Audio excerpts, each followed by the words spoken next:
Goedemorgen alle.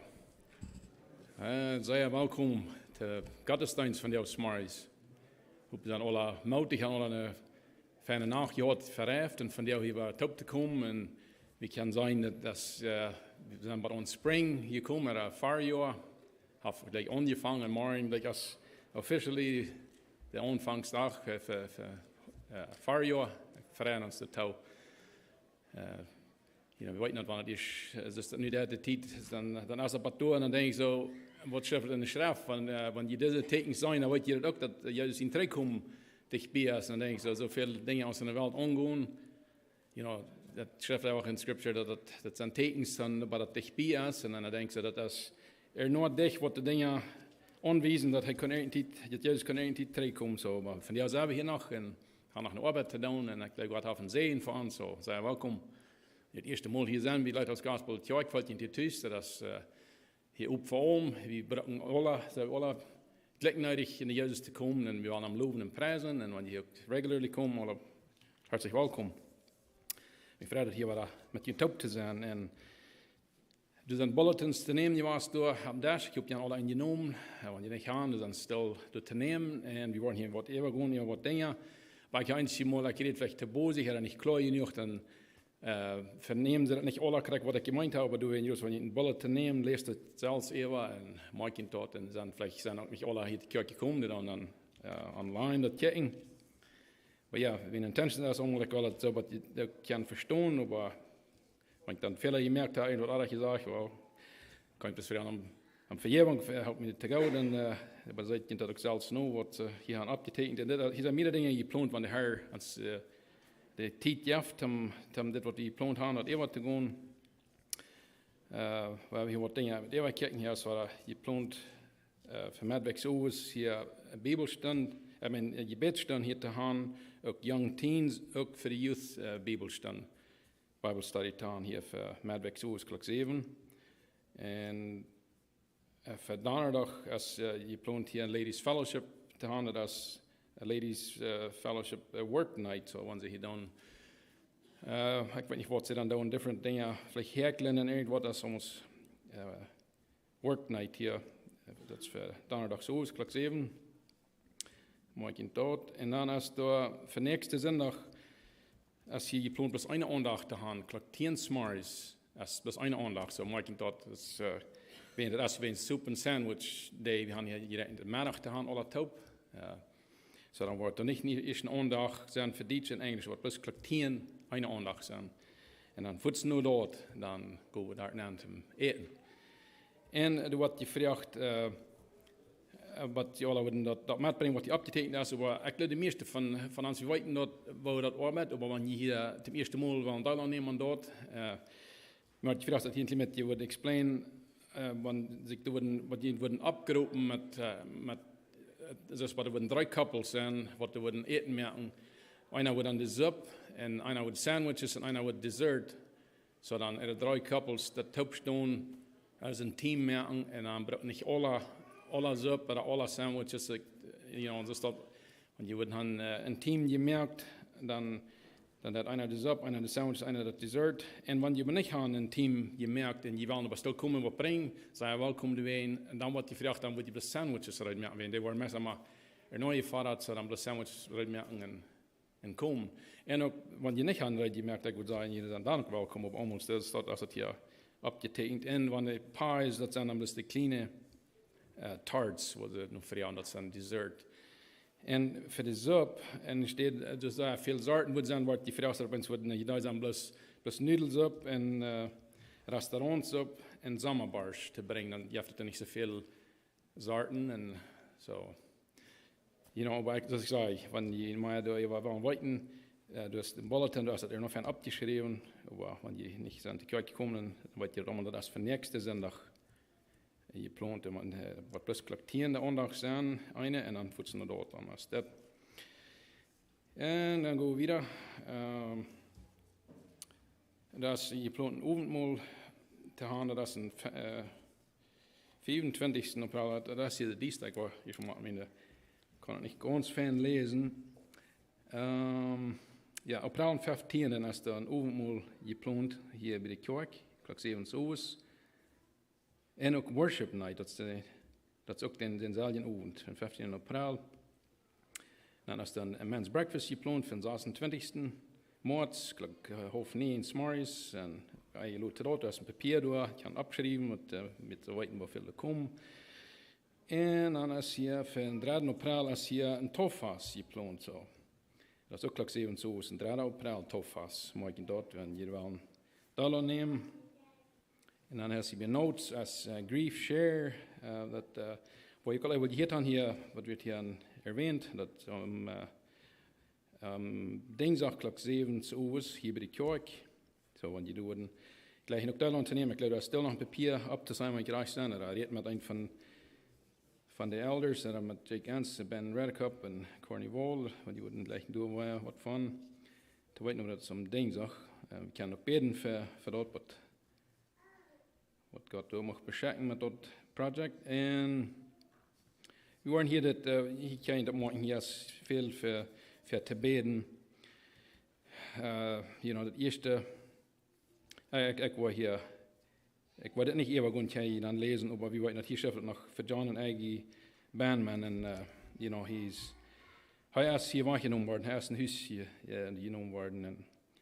Maar dat doesn't mean dat we niet daar beden voor aan. Yes, we beden voor de familie, right? We hadden dat plus, eigenlijk hadden niet gedacht dat zo'n pas in die dat vielleicht een maand treden wordt, dat ze daar dan trokken. En kwamen ze hier nog nap en, nu dan trokken ze daar en nu wordt hij krank en is hij sterven van de morgens. So.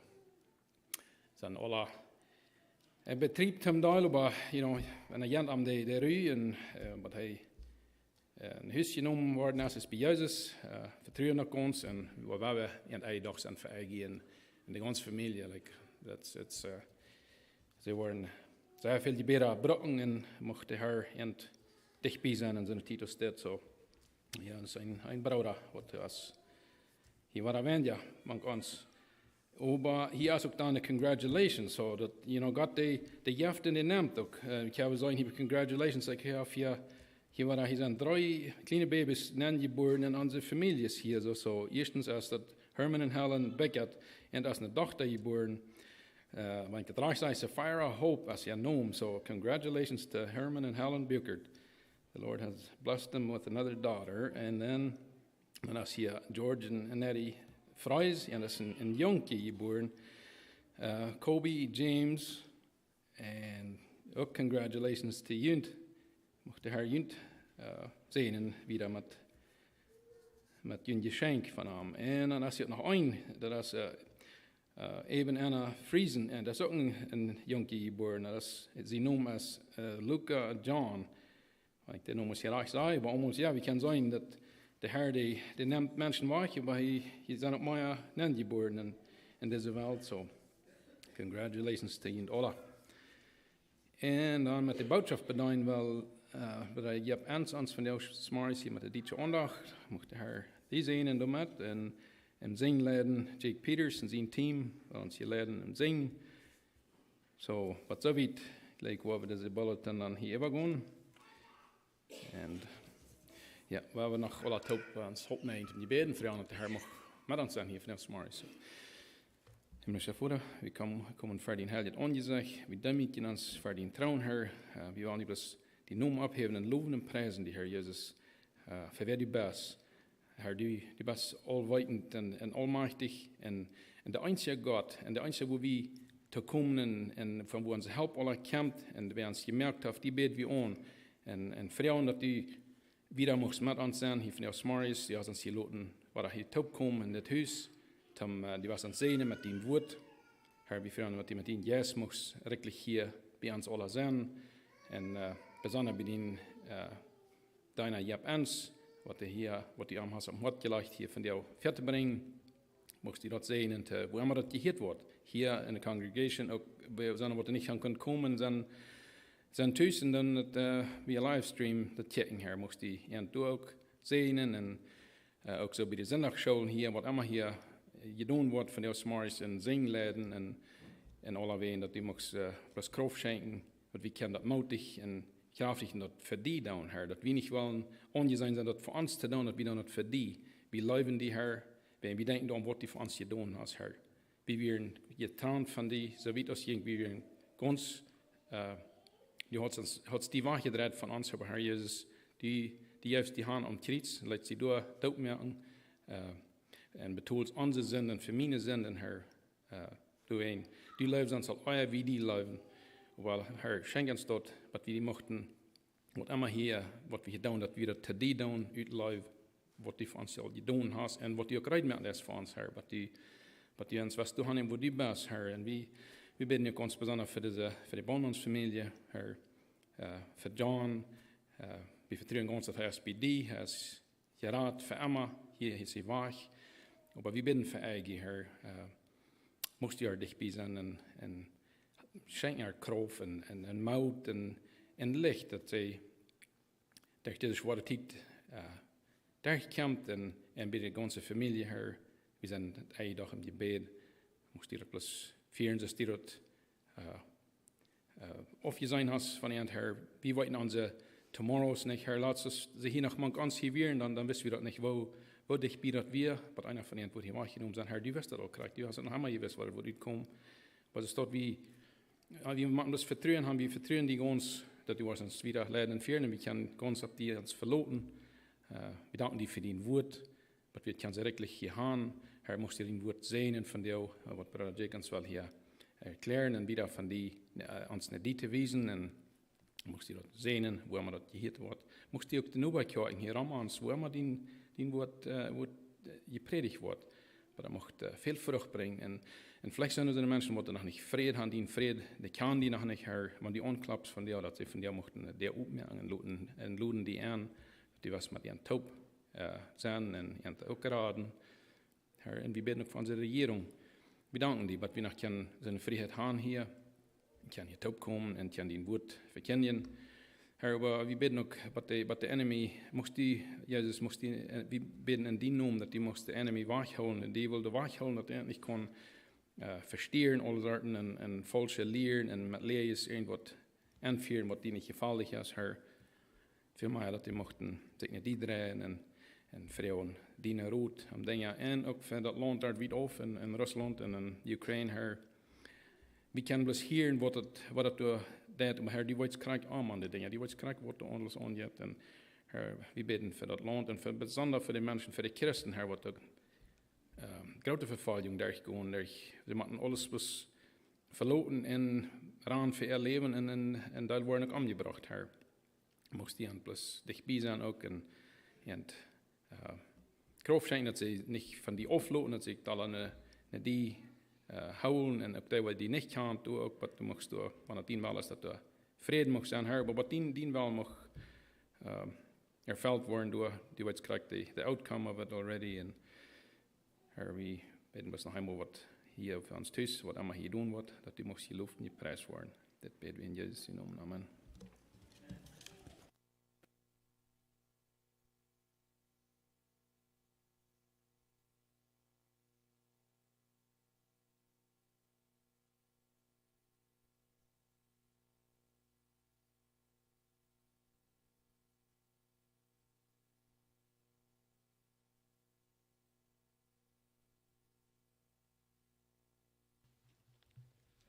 Gott Marius. Wer wird leider sehen, das erste Leid ist, wenn du in das Leben stürmen, wo du passend hast, kann ich abstehen.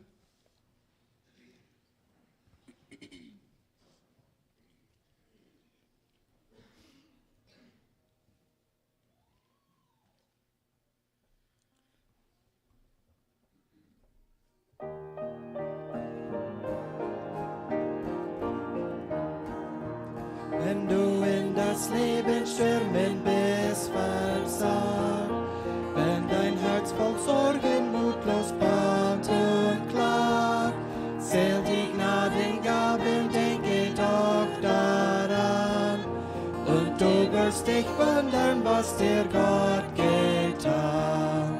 Zähl die Gaben, denke doch daran, zähl die Gaben, sieh, was Gott getan. Zähl die Gaben, denke täglich dran, und du wirst dich wundern, was dir Gott getan. Wenn du müde seufest von der Last beschwert,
Gott getan. In das Leben Sorgen sei der Friede dein. Größer als der Helfer kann die Not nicht sein. Sel die Gnadengaben deines diese Zeit. Dein das ewige Leben, dein Geselligkeit. Sel die Gaben, denke doch daran. Sel die Gaben, sieh, was Gott getan. Sel die Gaben, denke täglich dran. Und du wirst dich wundern, was dir Gott getan.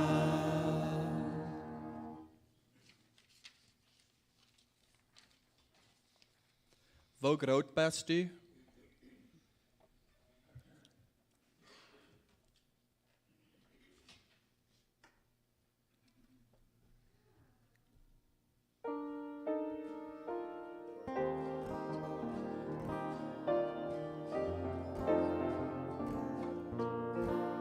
O Herr min Gott, wann ich bekicken wunder, wo doch die Welt von dine hänge mehr.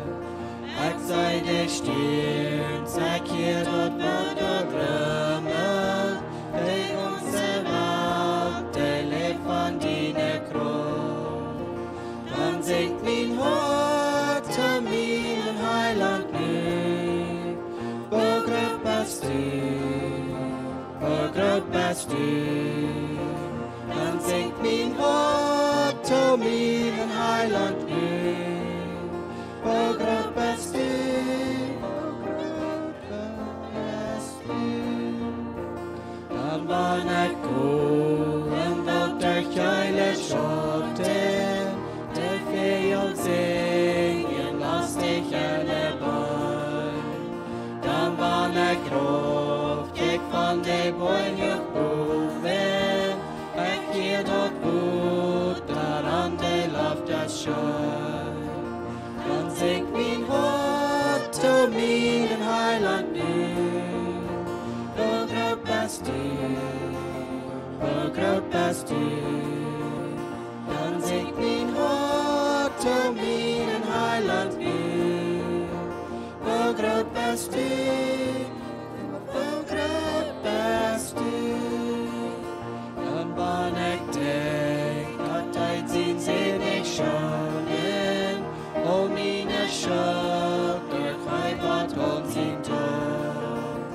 Du ab dort kriegst, du musst sei langsam sterben, dein Sinn betrug, dein Mann sind hier et Blut.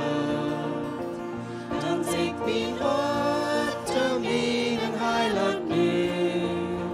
Wo groot bist du, wo groot bist du. Dan zingt mijn hart to mijn heiland nu. Wo groot bist du, wo groot bist du. Dan Jezus komt, dan zie ik Kenia woelen, dan voort met, dan nu mijn hemmelhuis. Ik bid amor, no leven Gott im Himmel, ik zal nog eenmaal haar wat groot bist du. Dan zingt mijn hart to mijn heiland nu.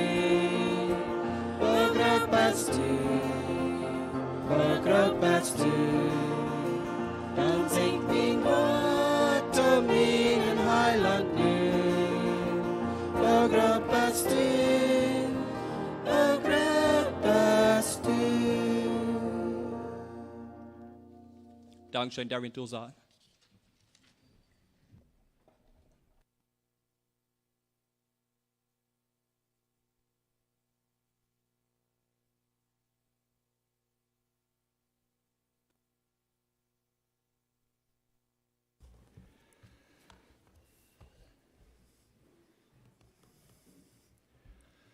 Guten Morgen.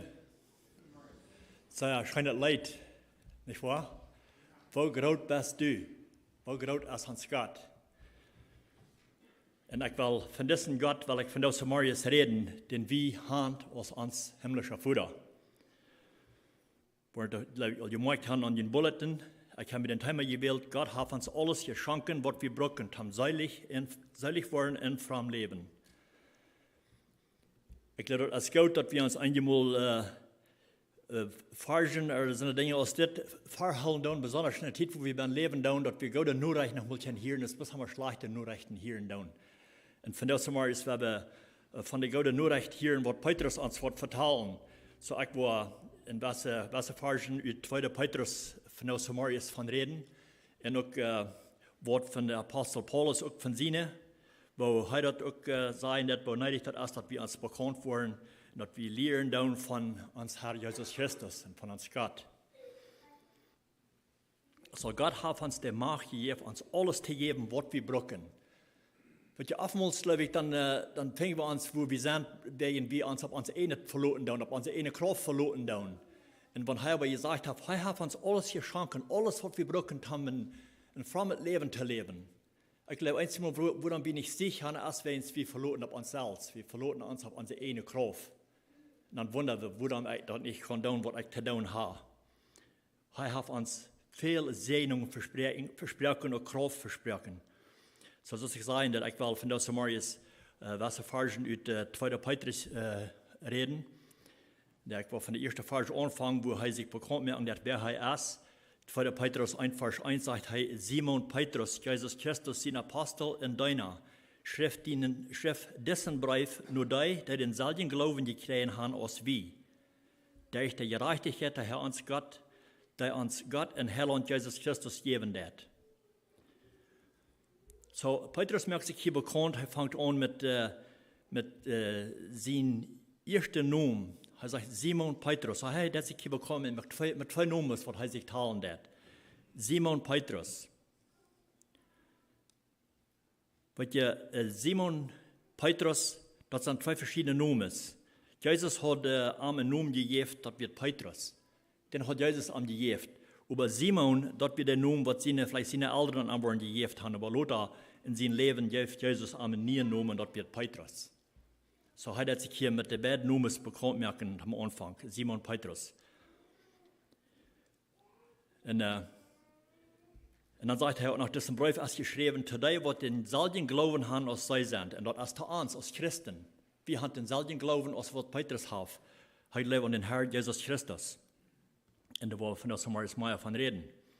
Und so sich sagen, dass Jesus hat Petrus dessen Namen gegeben, Petrus. Wir lesen davon in Matthäus 16, Vers 13, ich wurde dort Versen übergehen, von dort, wo Jesus am dessen Namen geben hat. Ich weiß nicht mehr, was das gleich hier ist, wo er am den Namen geben hat, aber hier, wo wir hier nannt, er am seinen Namen, Petrus. Das sagt aus Jesus, Matthäus 16, Vers 13, sagt er, als Jesus in Caesarea Philippi angekommen wir, führt er seine Jünger und sagt, wer seien die Menschen, dort ich die Menschen sehen sie?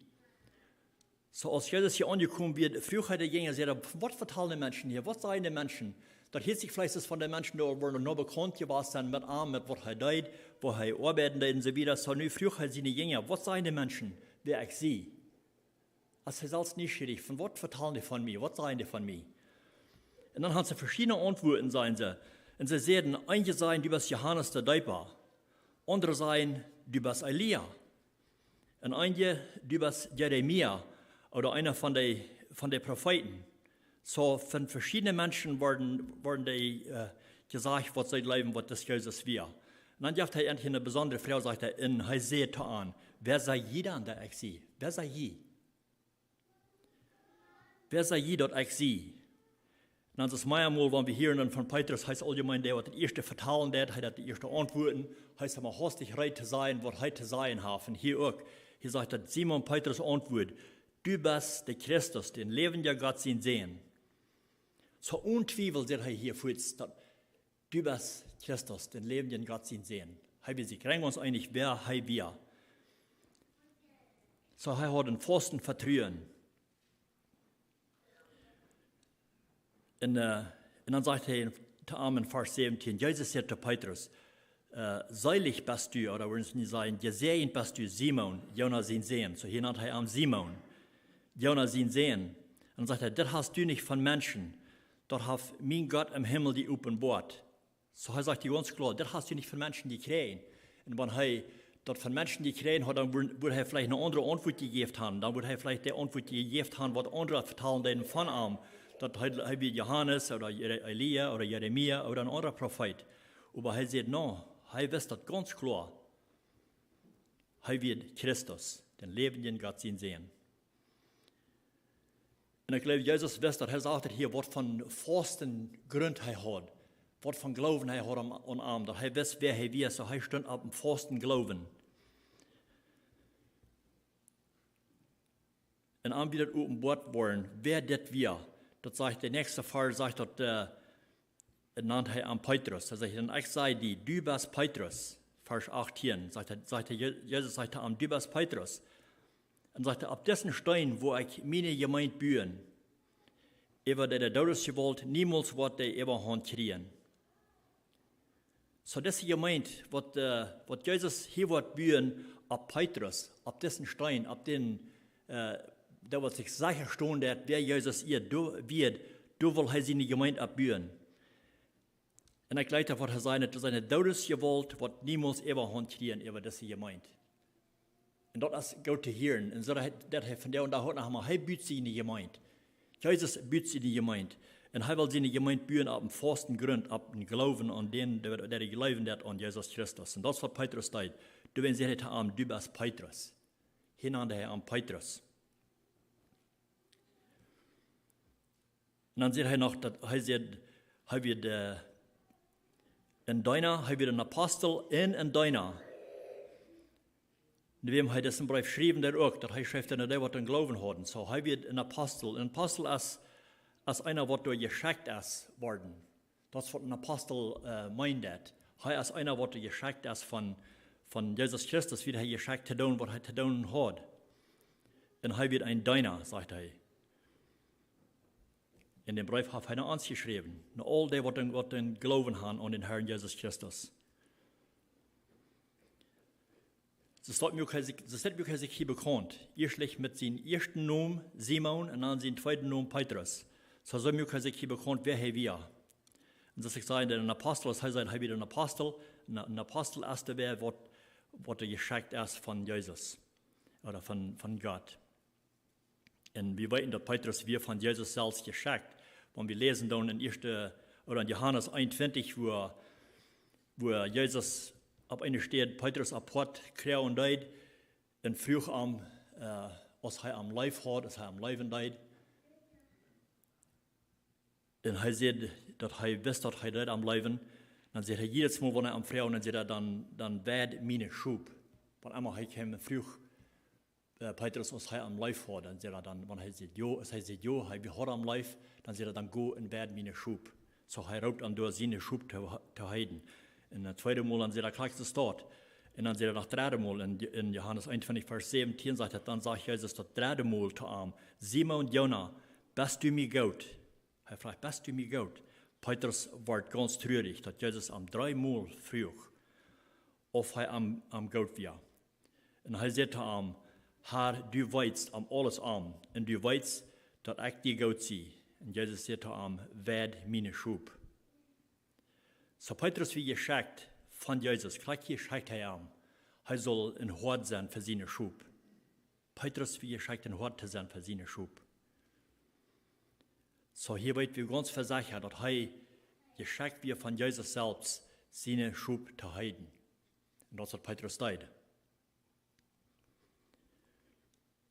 Und dann in 2. Petrus 1, Vers 2, wenn wir 3 durchgehen, sagt, dass möcht ihr immer mehr Gnade und Frieden kriegen, dadurch, dass ihr Gott in den Herrn Jesus Christus nur kennenlernen. Damit, wo wir Gnade und Frieden kriegen, immer besser kennenlernen. Christus nur kennenlernen. Weil wenn wir weiten, dann, wenn wir Gott immer da kennenlernen, dann immer besser kennenlernen, wo wir immer da an, was er für gute Dinge im Sinn hat für uns. Was er für große Kraft am Ewigen hat für uns. Und er sagt in 2. Petrus 1, Vers 3, wenn Vers 3 geht, sagt er, seine Gotteskraft hat uns alles geschenkt, was wir tam seilig worden, in een fremd leven brücken. Doordat dat we dan kennen, doordat dat we kennenlernen, dat ons zoveel Gode toekomen leidt, dat hij ons te zijn ene herrlichheid beroepen leidt. Want je deze kracht hebben we te gaan van God. Dat had ons laten toekomen. God hat ihm die Vollmacht gegeben, dass er uns seilig merken, dass Jesus Christus uns seilig merken durch sein Sterben und Leiden hier auf Erden. Und er hat die Kraft, uns zu raten und zu geben alles, was wir brauchen. In Johannes 17, Vers 2 sagt er, du hast ihm die Vollmacht über die ganze Menschheit gegeben, all das ewige Leben zu geben, das du ihm gegeben hast.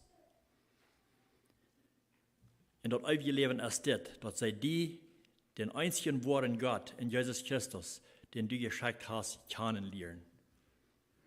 So das braucht am kennen zu lernen. Das ist sagen, wenn wir am kennenlernen, je besser wir am kennenlernen, je mehr wollen wir an, wofür Gott hat im Sinn hat für uns. Und er hat uns auch noch mehr Segnungen versprochen. Das ist mehr Segnungen, was Petrus von geschrieben hat, was er uns versprochen hat. In Vers 4 sagt er, in derselbe Kraft, die Kraft, die hier von geschrieben hat, sagt er, in derselbe Kraft hat er uns all die anderen reiche, wundervolle Segnungen versprochen. Durch die wir von das verkommenen Leben können loskommen. Wodurch wir durch die Leidenschaften in dieser Welt gebunden sind und an Gott seine Natur Anteil haben können. So wir können Anteil haben an seine Natur. So er hat uns viele, viele wundervolle Segnungen versprochen, die wir haben, die wir dürfen haben, durch ihn.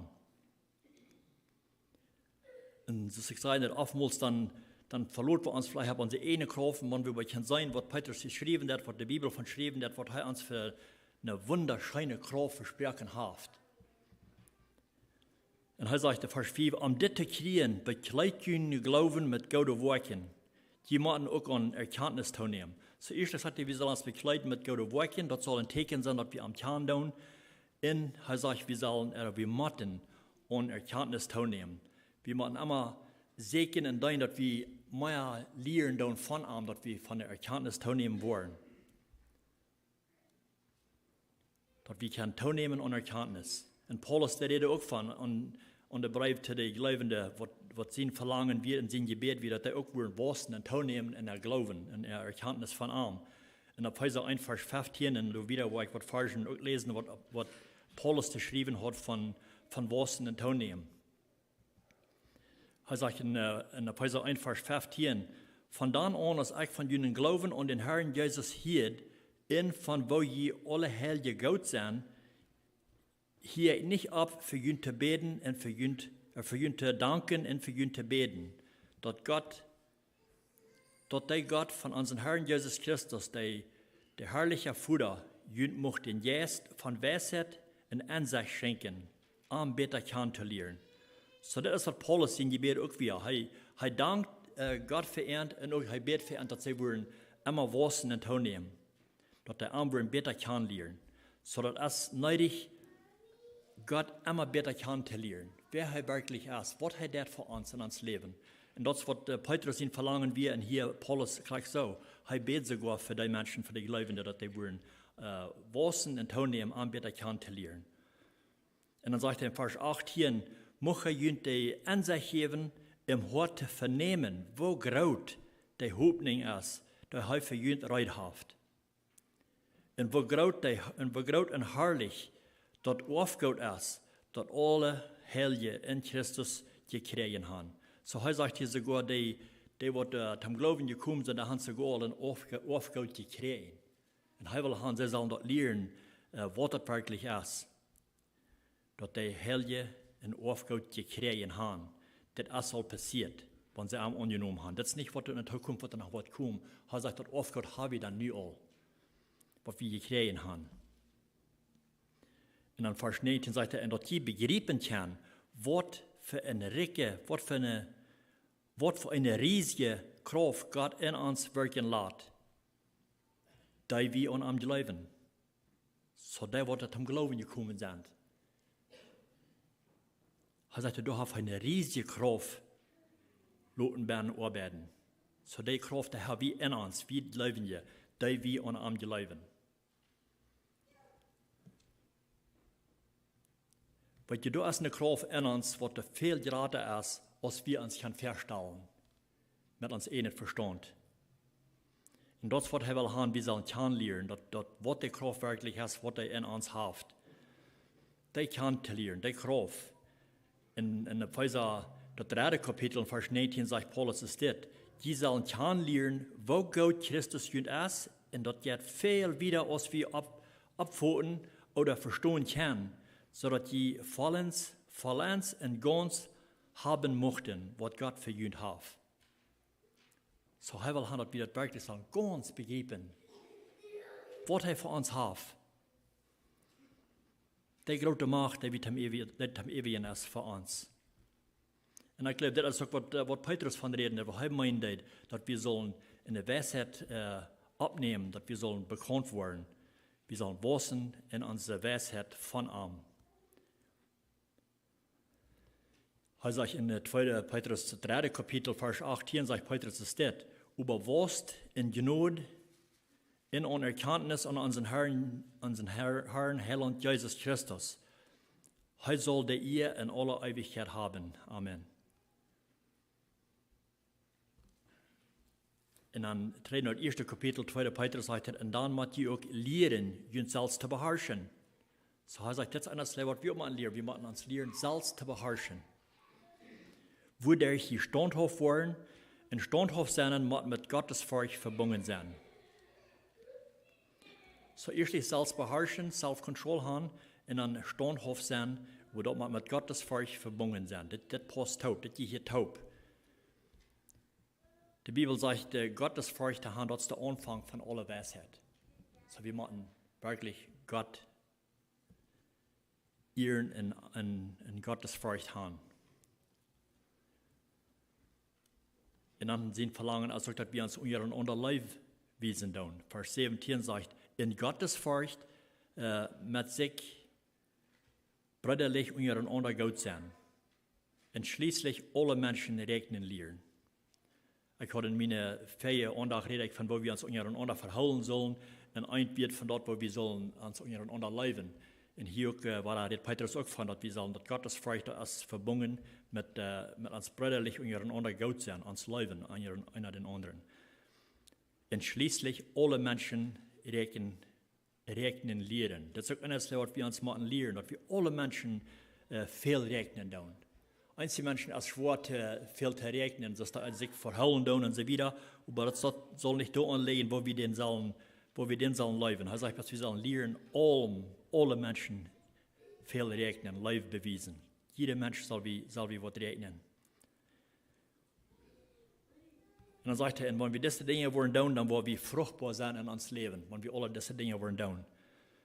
Vers 8 sagt, wenn ihr diese Dinge habt, und du bleiben, weil ihr in jünger Erkenntnis Herrn Jesus Christus nicht viel wollen, in fruchtbar sein. Dann wollen wir nicht viel wollen in Christus Jesus und nicht unfruchtbar sein. Dann wird die Frucht, was wiesen, was in uns passieren, was wir für ein Leben haben. Dann wollen wir fruchtbar sein.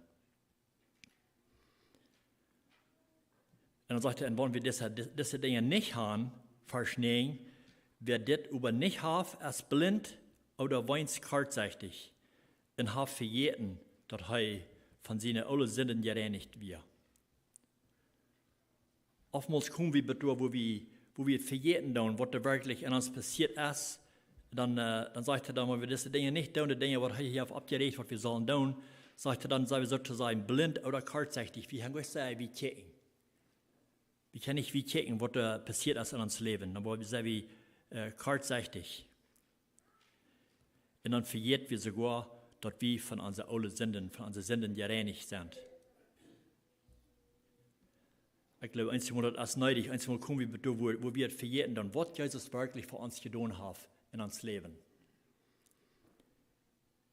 Dann kommen wir mit dem Zweifel, dann beten wir, dann sind wir kurzsichtig. Und ich habe gesagt, wir kicken oder denken, was da passiert ist in uns Leben. Dass wir sind wirklich von unseren Sünden gereinigt worden. Dan sagt er vers 10, doorwegen, lieve broeder, so war ich habe hier in Herret hier til Christen. Doorwegen, lieve broeder, merk je erin immer vaster, dat die beroepen en uitgewild zijn, wils, wanneer die dort daunen worden, wo je niet vallen.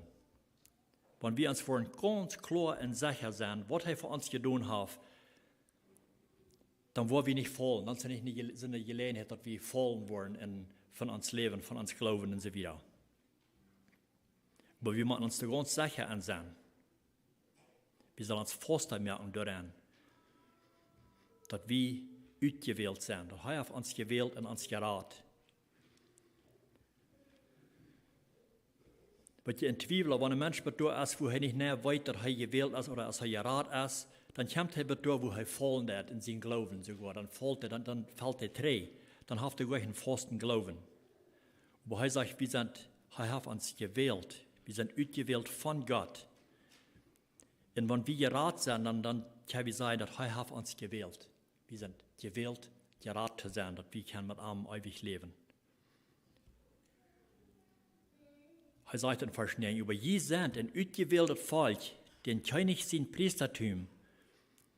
Entschuldigt mich, ich sehe nicht, wo das Schriftsteil ist. Das ist nicht in 2. Petrus, das ist in 1. Petrus 2, Vers 9, sagt Petrus, es steht, über je zijn een uitgewähltes Volk, den König zijn Priestertum zu sein. Een heilig Volk, Gott zijn enig Volk, dat die andere sagen sollen, wo wundervoll der ist, der jünt uit dem Diesteren Rütgerat, in zijn wunderbares Licht Gestalt hat. So hier sagt er, was wir für Menschen sind. Wir sind ein ausgewähltes Volk verarmt zu sein. So er hat uns ausgewählt, das zu sein, das zu tun. Dass wir gerat sind von unseren Sünden, von unserem alten Leben. Und er sagt, das soll uns Zeugnis sein. Das soll uns Testimony sein, dass wir können vertellen, was er für uns getan hat.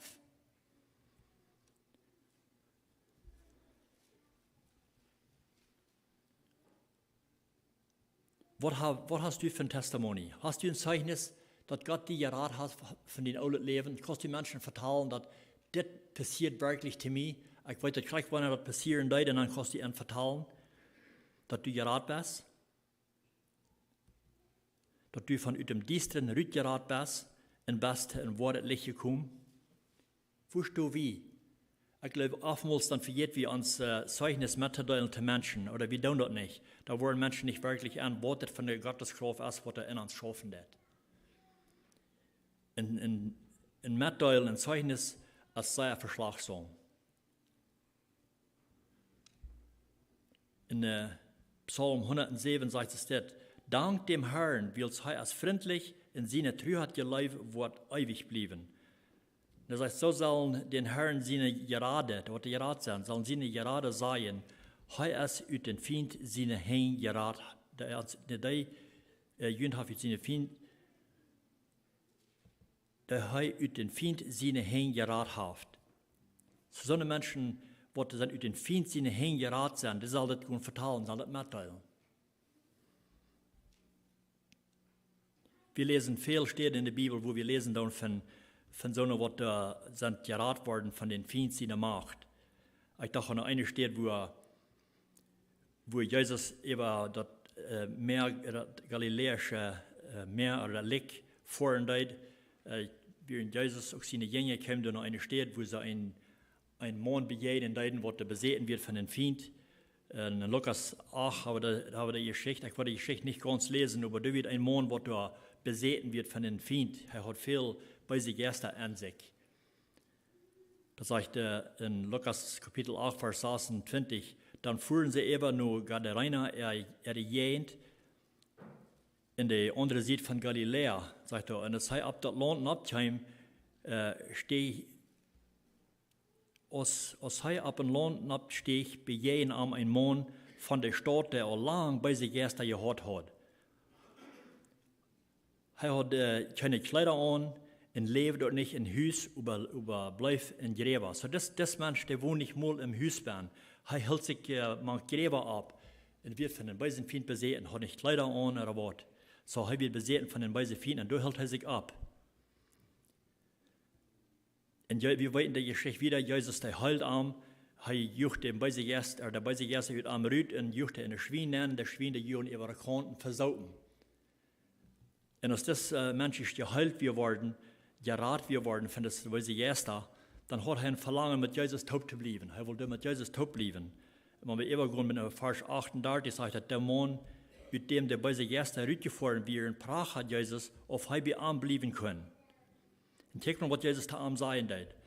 Aber Jesus schickt am Weg und sagt, geh nach Haus und vertel da, was für große Dinge Gott für die getan hat. So, das ist, was Jesus ihnen verlangen wird, dass er soll trägen und vertellen, was für große Dinge passiert werden in seinem Leben.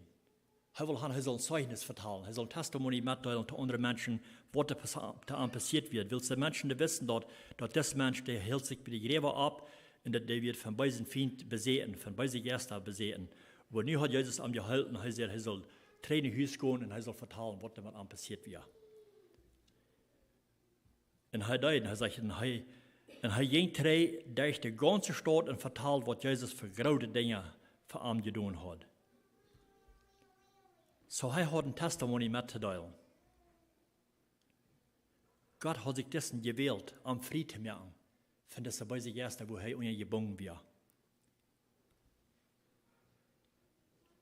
Er wird unter den Feind seine Macht, aber Jesus mögt am Fried. Jesus sagt, geh in Haus und vertel dein Testimony, vertel dein Zeugnis zu allen Menschen. Und was Jesus dort, wenn die gerat sind, dann hat er sich auch gewählt, Fried zu sein.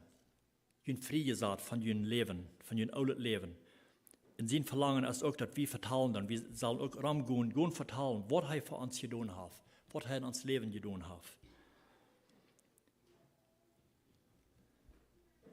Und 2. Petrus, das 1. Kapitel, Vers 10, sagt, dass deswegen, liebe Brüder, merkt ihr dann immer faster, dass die berauben und ausgewählt sind. Soll uns sicher mehr und dann wieder weiten tun, dass wir ausgewählt sind. Sag ich, wenn die dort tun wollen, wollen die nicht fallen. So, wenn wir das wollen tun, uns sicher mehr und uns immer weiter denken zu halten, ich bin Rat, ich bin Rückgerat von meinem alten Leben, dann wollen wir uns sicher sein, dann wollen wir nicht fallen.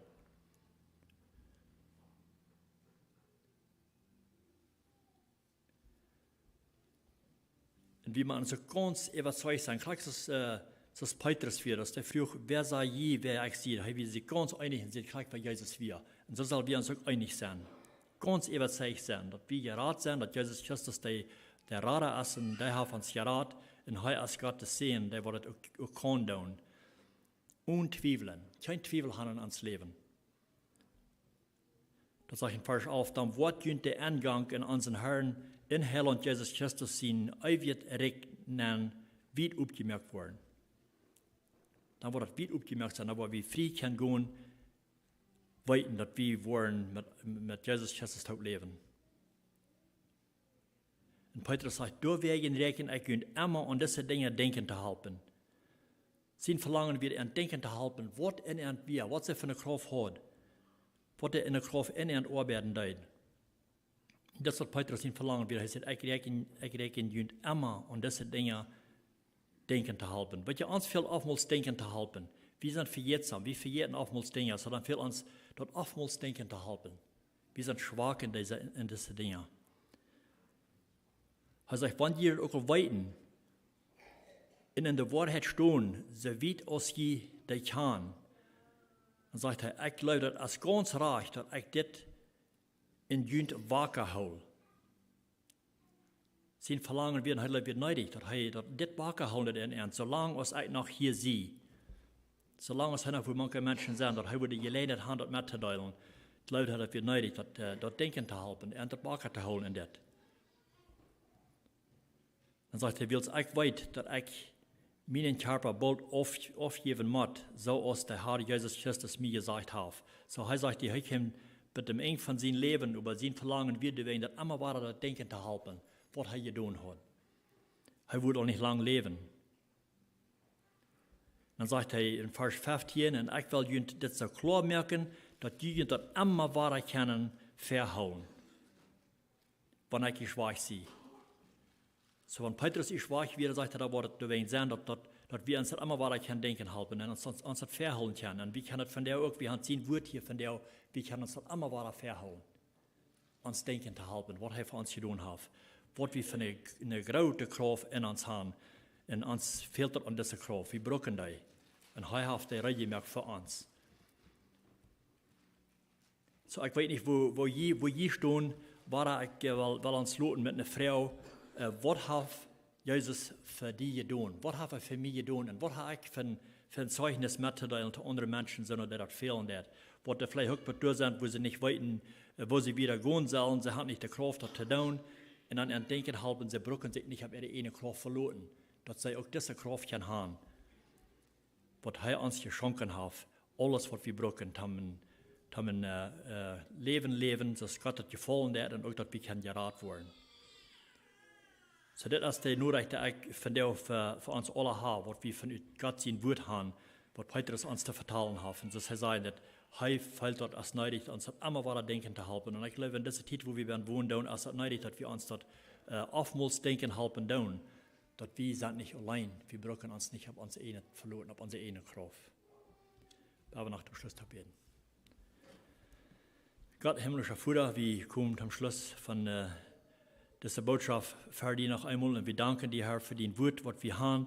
Wir danken dir, Gott, was du hast für uns gemerkt, dass wir diese Kraft in uns haben, die du uns gegeben hast, die wir brauchen zum Leben.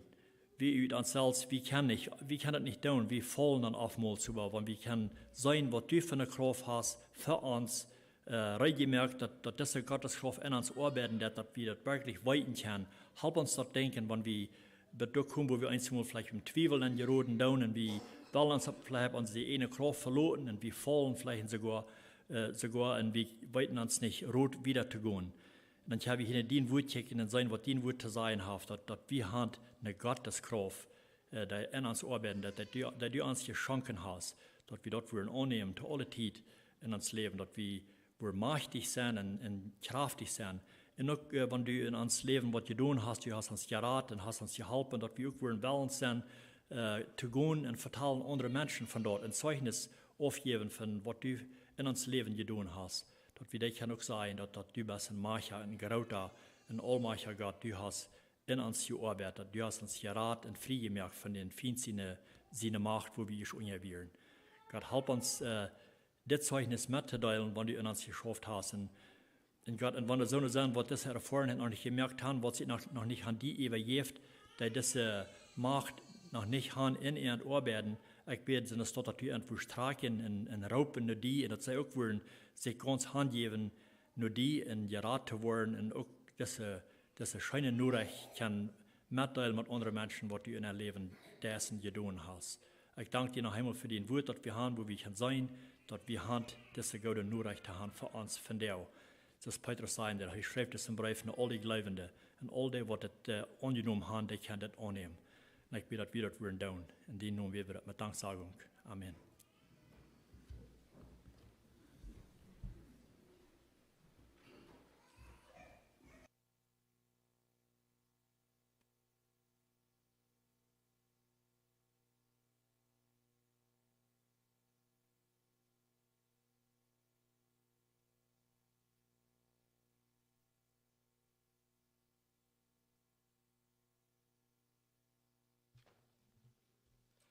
Freund, wir ziehen ins Heimatland, wo der Posten erst kann je abstehen.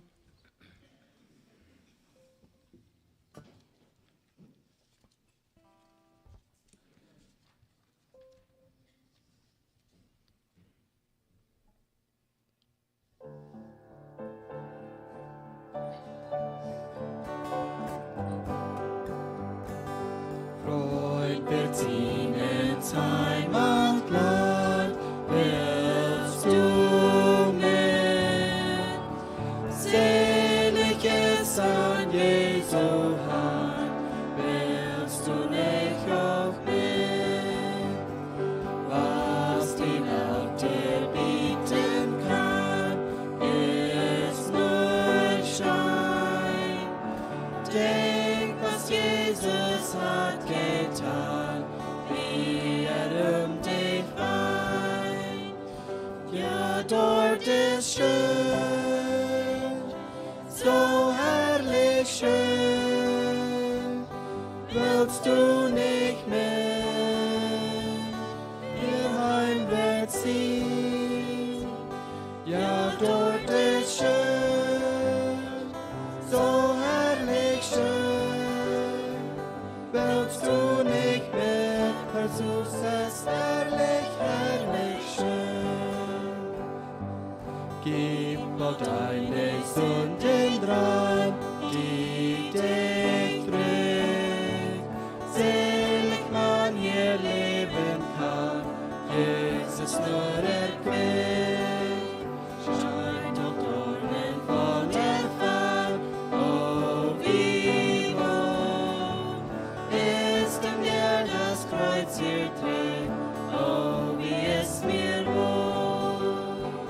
Ja, dort ist schön, so herrlich schön, willst du nicht mehr heimwärts ziehen? Ja, dort ist schön,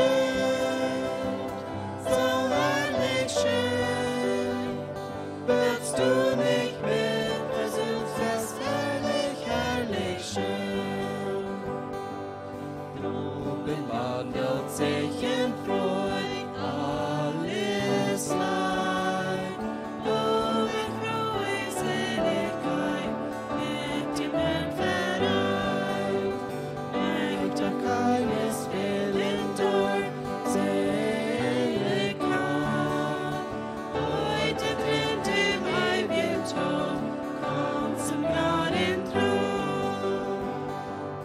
Dort ist schön, ja dort ist schön, so herrlich schön, willst du nicht mehr heimwärts ziehen, ja dort ist schön, so herrlich schön, willst du nicht mehr, versuchst es herrlich, herrlich schön. Dankeschön, der wird du sagen.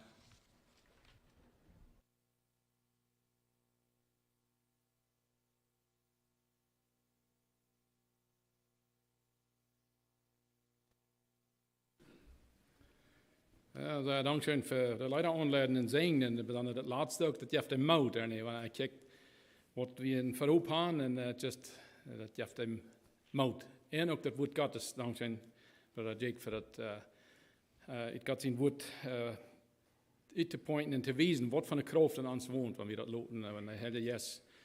Ons dat, wel daar gaan arbeiden en ons dat wijzen en just, ik wil je zijn met dat, met God zijn woord. De Heer die zijn ungefähr en ons alle. Ik glaube, dat is ook een zeer fijn ondebat wat we hebben. Dat is een beter ondebat ook wat in mij zegt, ik kan hoe we creëren, maar beter ondebat creëren als dat wat we dat opmerken ons hart en juist in ons neernemen en leven verarmen en wat hij ons wel het eeuwige leven schenkt, niet in eeuwige dood. Dat is wat hij ons aan te bieden heeft. Dat hij handelt zich am leven en de dood. Dat is niet een geringe ding. Dat is beter. We doen dat hier nu in deze genodentijd dat aannemen. So, want iemand is dat nog niet ervaren heeft, dat is plus van jou krijgt de rechte dag voor dat te doen. En den vrede te creëren wat in de zuil. En sooner or later, een na de andere, wat je wat genomen. Gaan we alledags zijn. En ik denk ook aan zo, we doen in de Bible study groep, we zijn in gisteren in 2 Timotheus kapitel 3 en 4 studeren. En dan is het waar Paulus dat de Timothy dan al geschreven heeft, right? Dat wat een slemme tijd komt, een zware tijd, waar het wat, nannte alle dingen op wat het zijn, en dan denkt hij zo, wanneer we niet in die tijd zijn, nog niet, dan weet ik niet. Like, dat heeft zich plus zeer bekend van dat wat hij zegt, waar die mensen zich worden verhouden. En dan denkt hij zo, wow, dat is definitely, kant en dat goud, alle bij een raam. En hij zelfs ook, en hij moet door je een schoven, maar zo dat waar plus dat we heel easy gaan, dat voor Jezus te leven, en hij wil ons in vrede geven en de joy, en dat aannemen zo. Ja, dankjewel. Dit zal een Engelse aandacht gebracht worden. Maar ik had hier ik heb niet gezegd dat het nächste zondag is niet zondagschool, had ik vergeten te zeggen. Hier is niet zondagschool, nächste zondag is pas een aandacht. En dan is dat middag gepland. En van die zup, ik zie dus deze 3 zuppen, mijn vriend had me ook denken, dat is plus 1 van deze zuppen. Dat lijkt wel ook alle gemaakt hebben op allemaal. Dat is een van deze wat ze hier dan opgeschreven hebben, die noedels op restaurants op, zomerbars. Een van deze op en dan sandwichen met de groep wat je dan taub zijn. Maar je neemt in de bulletin met, is zoveel opgeschreven voor wie we beden, derven en al dat zo. En je zet bulletin aan dat hier maar die, je wat kijken during the week. Hier wordt ook even een andere dag worden en er is ook al even een andere dag zo. Ja. Wat nog in die lijn die heeft een apfa, die heeft voor een herren. So, dus wie eruit komt, jij dat te doen, weer dat op hart is. En dan we sluiten hem gebed en gaan weer. Grote Gott im Himmel, wir kommen noch einmal für den Herr, das angesagt. Und wir danken dir bloß für wer die Bass. Immer war da, wenn wir in die Wut sehen, wie kann das so klar sein, die beweist die so stark, wer die Bass und was die von Life tut, ja, Herr Bass. Aber auch, wenn wir die nicht annehmen, Herr, was du dann für uns reitest, Herr. Mit dem Wahl ist, dass wir alle Jahre dürfen sein und bei Jesus sein. Jesus, wir danken dir, dass du hast den Weg wieder aufgemerkt hast, Herr, aber wir können in die Namen Jesus, können wir Gott anbeten. Wir können die alle Tag anbeten, wo immer wir sind, hier, von der auch thuis und Tag und Nacht, die was immer available. Wir können die, Herr, wir können die anrufen und fragen um Hilfe und wir können die loben und preisen und was immer. Herr, noch einmal, wir wollen noch einmal beten für die Baumannsfamilie, Herr, muss die von der auch besonders dich bei sein und geben einen Kraft, wieder zu moven, Herr. Herr, muss die auch hier wieder sein, wie die englische Andacht, die hier gebracht wird, muss die auch sehen, muss die in jeder ein, die hast hier angetragen, anschieren mit den Yes. Und auch, wenn wir von hier gehen, durch den Tag, wir können Gemeinschaft haben und die, von die reden und loben und preisen, Herr. Ich weiß nicht, wo lange wir hier noch gehen, ob das hier, aber die weiß dort. Wir gehen bis ein Tag auf einmal, dass die uns die Kraft schenken ist, Herr. Muss die uns beschützen von Anblick und an Sehnen mit an unsere Arbeiten, wo immer wir gehen und schaffen. Herr, wir beten das in Jesu Namen mit Dank sagen. Amen. Ihr seid dann Lob.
I didn't say anything.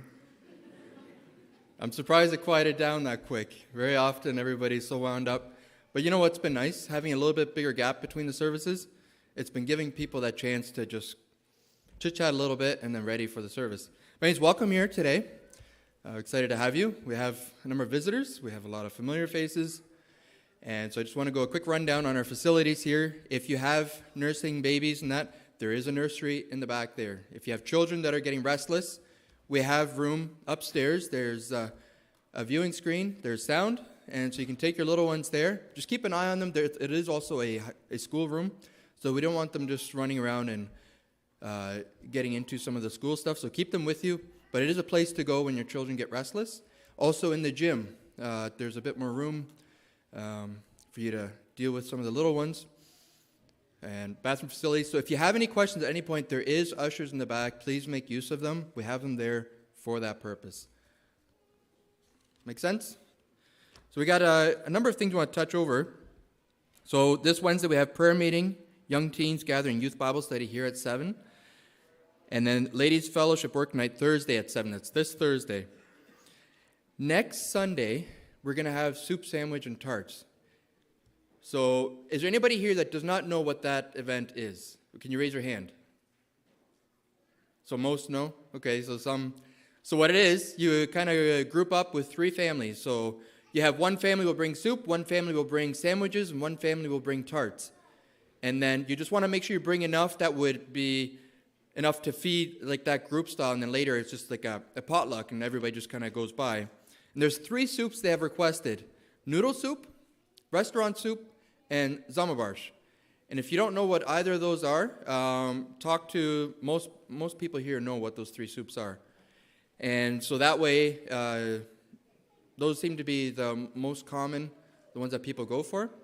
So it's also in the bulletin. And make sure do tarts, not pie. We love pie, it's good, but the thing is, it's just trickier to serve it, cut it up, and that. So tarts are easier to deal with, and you can get very creative. You make some amazing tart designs. So tarts, not pie.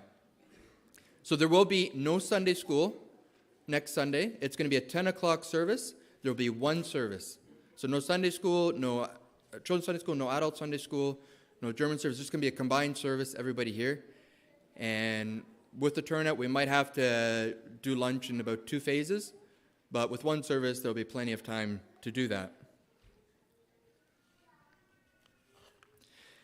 And we have men's breakfast coming up this coming Saturday. So we need to, if you're planning on going, please sign up in the back, just so they know how to prepare. So that's this coming Saturday at 8:30. And so we've had some babies born this last bit. Herman and Helen Buchert, they had their little girl, Sapphira Hope. George and Eddie Froese, they had their son, Kobe James. And Abe and Anna Friesen had a son, Luca John. So we're excited for them. There's new joy and life changes happening in those homes. And so I know George and Eddie were here this morning. Herman's here, but bring his wife here shortly. Show off the baby. So we're excited for them. We want to pray. Abe and Anna Friesen, their baby's in the NICU with some heart conditions. So we want to pray for them in these times too. And we also want to pray for the Bamman family. As most of you know, or a lot of you know, Mr. John Bamman passed away this morning. John and Aggie Bamman, they've been a part of this fellowship for many, many, many, many years. And they had just recently moved to Manitoba about a little over a month ago. And he ended up having a couple heart attacks, and with complications, he passed away this morning. So we want to keep them in your prayer. There is the funeral is going to be happening over in Manitoba. The details aren't for sure yet, but for those that are interested in more of those details, you can reach out. We will also be posting on the group chats and on the website things as we get more information to update those that want to partake in some of that. So I want to pray for them, and then with the things going on there. And yeah, so Peter Clausen is going to lead us with a message this morning, and Evan Buchert and the team, they're going to lead us in worship. So if you want to bow with me, we'll pray. And if we can all stand.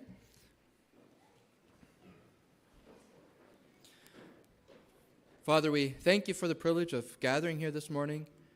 We thank you for the music teams. We thank you for the word that we're going to hear, and we thank you for all the faces. We thank you for all the testimonies here. And help us to encourage one another, help us to build each other up and share words of comfort. We pray for the Bamman family in this time, that you would be ever near to them, guide them in all the decisions that have to be made there, and all those that are traveling there, grant them traveling mercies. Pray for Abe and Anna Friesen with their baby in the ICU there, that you would give doctors wisdom, clarity, and also have your spirit around there. Give Abe and Anna the peace and trust, and just that they may sense your nearness there. Lord, as we worship you this morning, may you just empower us, help us to worship you with our voices, help us to hear from you this morning so we may apply it in our lives and use it to help further your kingdom. In Jesus' name, amen. May be seated. No, actually, you guys can stay standing. Good morning, everybody. Glad to see you all here. Yeah, we're just going to lead you guys in a couple songs, so hope you brought your singing voices.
Draw me nearer,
to the cross where thou hast died. Draw me nearer, nearer, nearer, blessed Lord, to thy precious bleeding side. There are depths of love that I cannot know till I cross the narrow sea. There are heights of joy that I may not reach till I rest in peace with thee. Draw me nearer, nearer, blessed Lord, to the cross where thou hast died. Draw me nearer, nearer, nearer, blessed Lord, to thy precious bleeding side.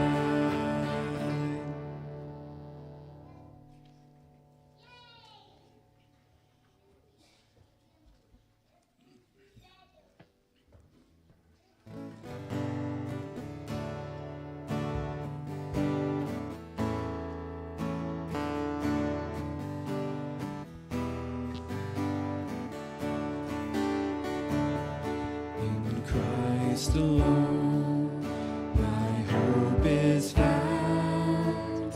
He is my light, my strength, my song. This cornerstone, this solid ground, firm through the fiercest drought and storm.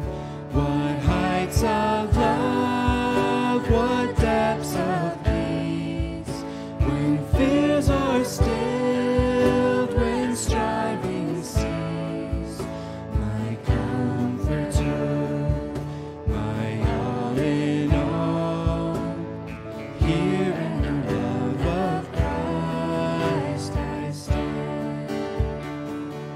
In Christ alone, who took on flesh, fullness of God in helpless babe, this gift of love and righteousness, scorned by the ones he came to save. Till on that cross as Jesus died, the wrath of God was satisfied. For every sin on him was laid. Here in the death of Christ I lay. There in the ground his body lay, light of the world by darkness slain, then bursting forth in glorious day, up from the grave he rose again. And as he stands in victory, sin's curse has lost its grip on me. For I am his, and he is mine, bought with the precious blood of Christ. No guilt in life, no fear in death. This is the power of Christ in me. From life's first cry to final breath, Jesus commands my destiny. No power of hell, no scheme of man can ever pluck me from his hand till he returns.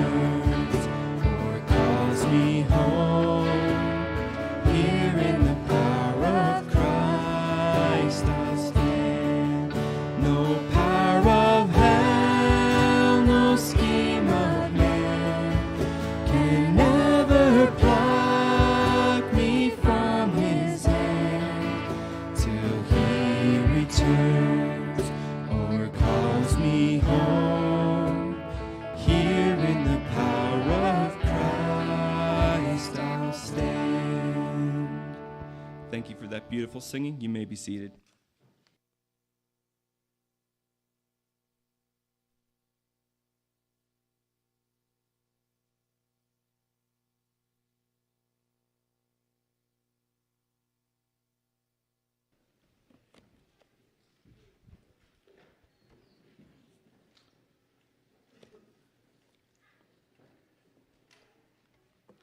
Good morning.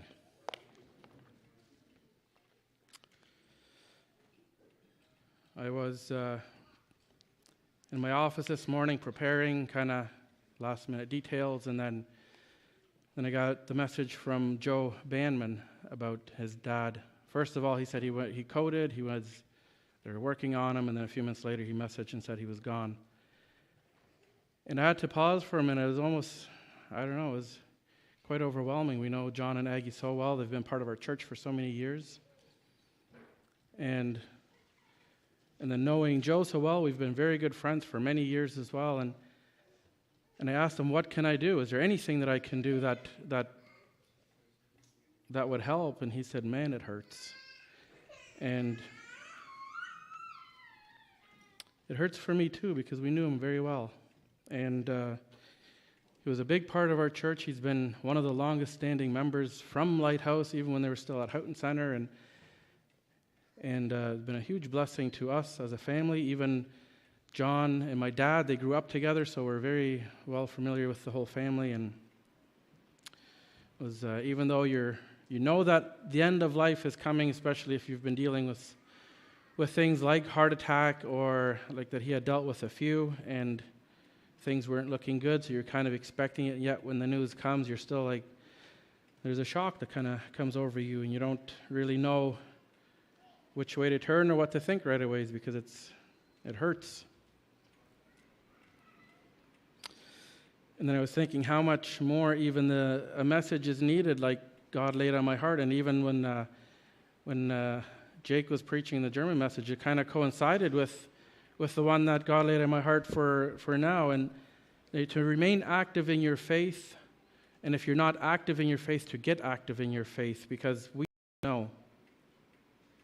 We have seen many throughout the years, age doesn't matter when it's time to move on from here to graduate into our eternal home.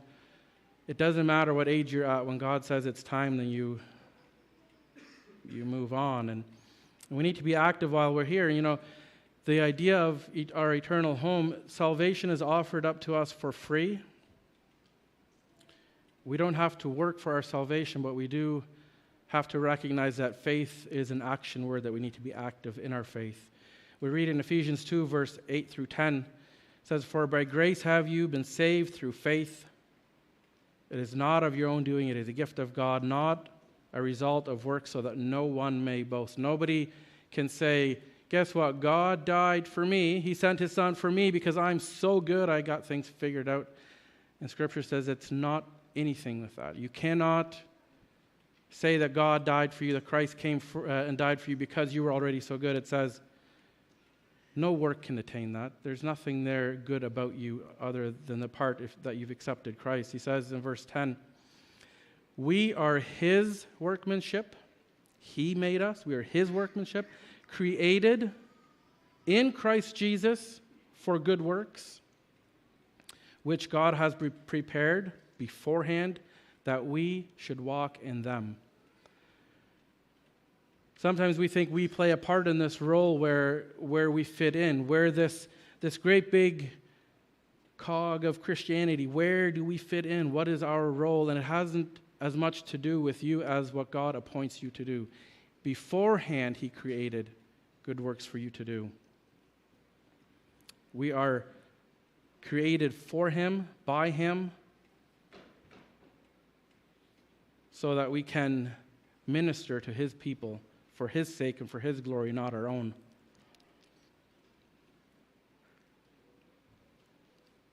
We need to be active in our faith. Romans 12, verse 1 and 2, it says, I appeal to you, therefore, brothers, or brothers and sisters, I appeal to you. Listen, this is important. He's saying, by the mercies of God, present your bodies as a living sacrifice. He's saying, I appeal to you, I urge you, I implore you. Present your bodies as a living sacrifice. That doesn't mean satisfying the desires of the flesh. That means sacrificing your desires to do what God has for you. And then he says, holy and acceptable to God, which is your spiritual worship. Verse 2, he says, don't be conformed to this world, but be transformed by the renewal of your mind, that by testing you may discern what is the will of God, what is good and acceptable and perfect. Paul is saying to the Romans, I appeal to you, please don't be conformed to the world any longer. Live as a living sacrifice for God. If the Holy Spirit is directing you, don't quench the Spirit. Be very, very sensitive. I have a friend in London.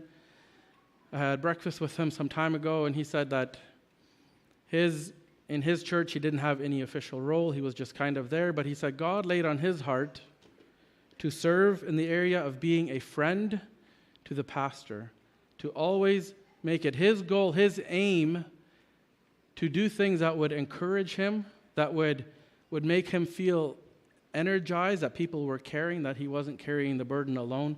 He said his job that he felt God ordained him to do in the church was to be a friend to the pastor.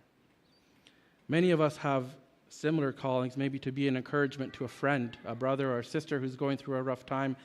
Never think that your job is too small.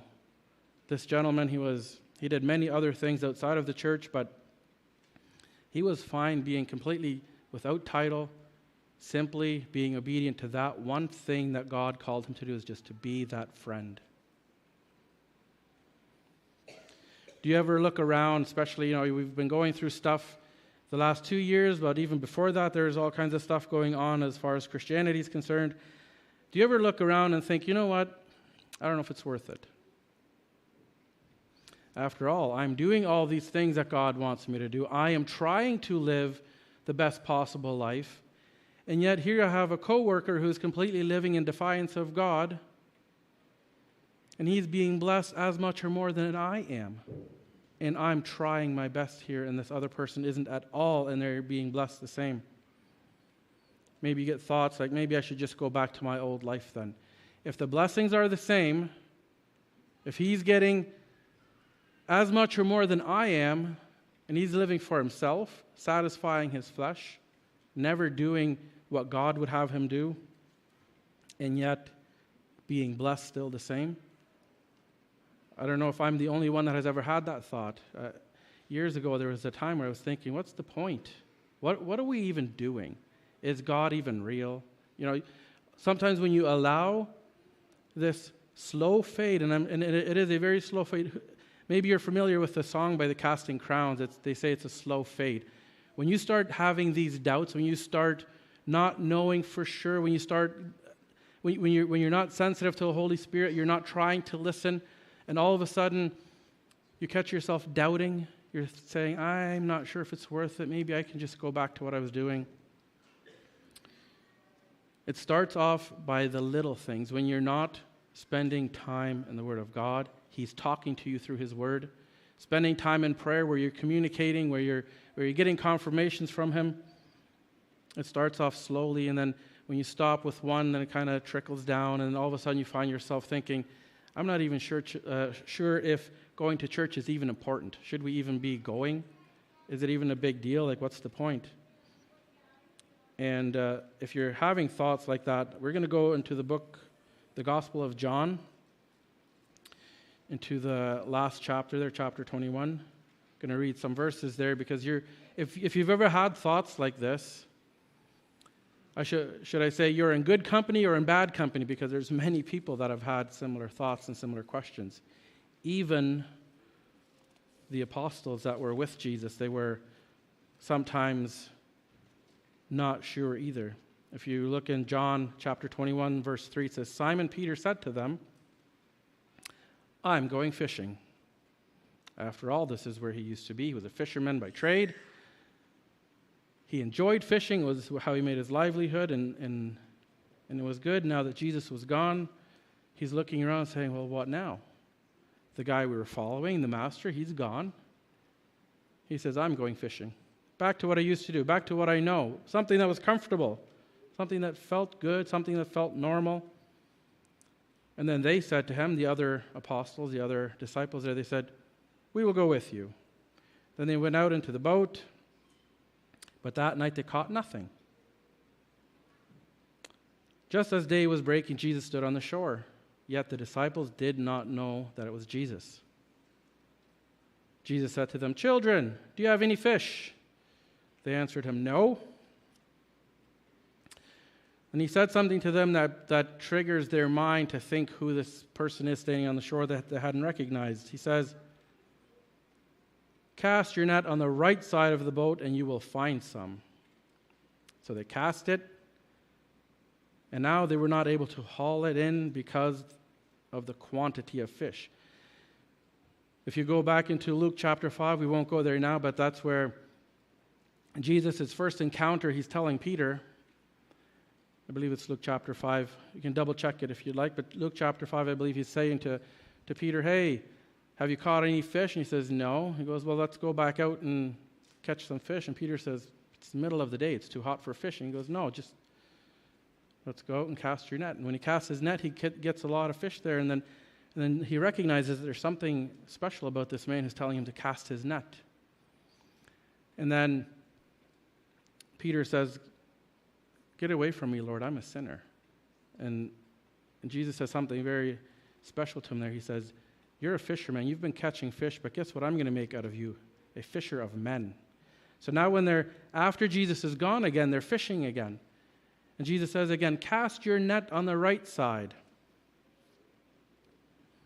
And then they catch a whole lot of fish.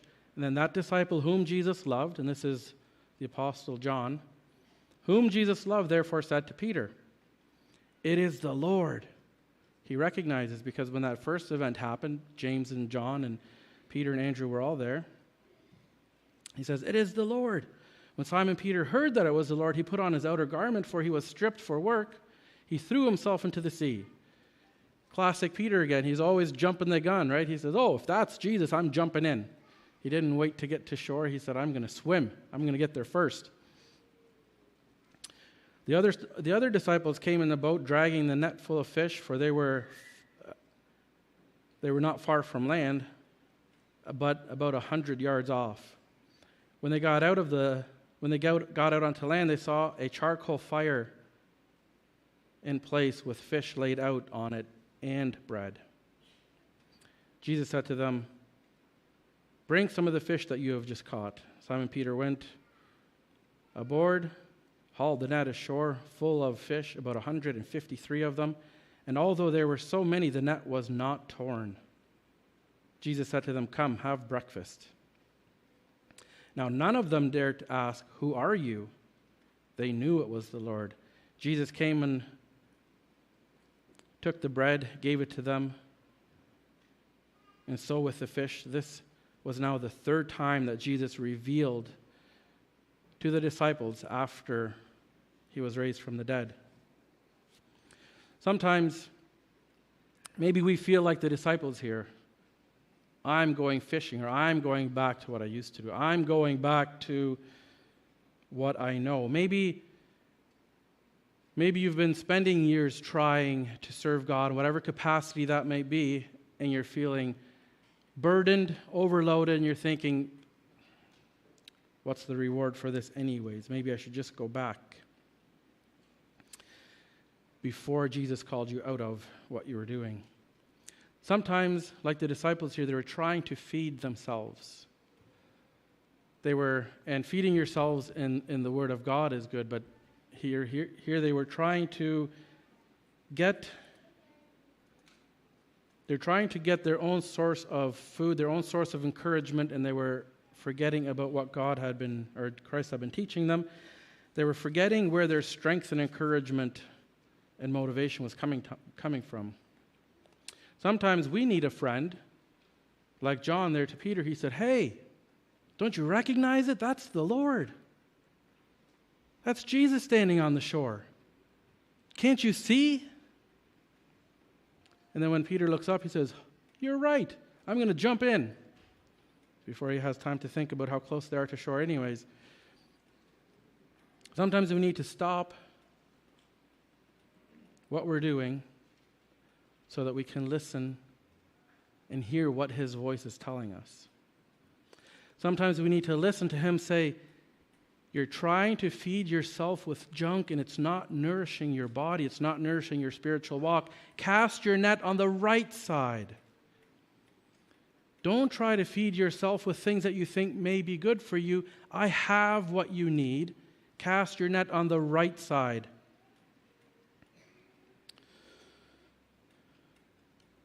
If we do that, sometimes we stop and then we realize, like the disciples, when they get to shore, they get out of the boat and they walk up to him and they see he has all the food ready for them. There's a charcoal fire going on, there's fish and there's bread, everything that they need. Ready and waiting. They just need to recognize who he is and what he's telling them to do. Jesus has the food that we need spiritually. He has all the sustenance that we need as a believer to remain energized, active in our faith, that we can do what he has placed us here to do. And then sometimes if we have a friend like this who helps us along, maybe you need to be a friend like that who helps a friend who is kind of maybe teetering, to let them know, here is what you need. The Word of God has everything you need for life and godliness. We heard that already in the German service as well. God has given us everything that we need for life and godliness. Sometimes we need a friend who comes back. And when we do, tells us to come back and to look that Jesus is standing there waiting the whole time with what we need. Sometimes when we do this, all of a sudden the urge of the Holy Spirit in us says, what I need to do is this, taking that next step. Sometimes we look at a great big monumental task and we think, there's never a way that I can accomplish it. There's no way that I can do this. And yet when we put one foot in front of the other, just doing that next thing, and sometimes his instruction gets so clear. There's a reason why Scripture says that his light is a lamp unto my feet. Sometimes we can only see the next step we need to take. We can't see the bigger picture.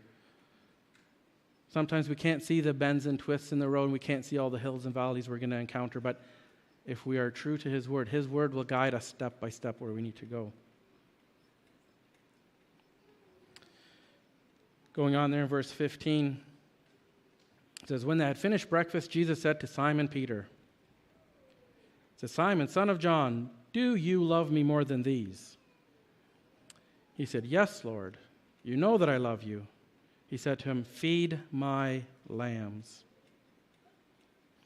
Some believe that he's asking him, do you love me more than these? Because he went back to fishing, which he had previously done. And they think that he's asking, do you love me more than these fish?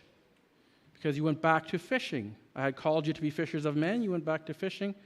Others believe that it literally means these other disciples that are sitting there, not talking so much about the fish, but the disciples that are there with them. Do you love me more than these?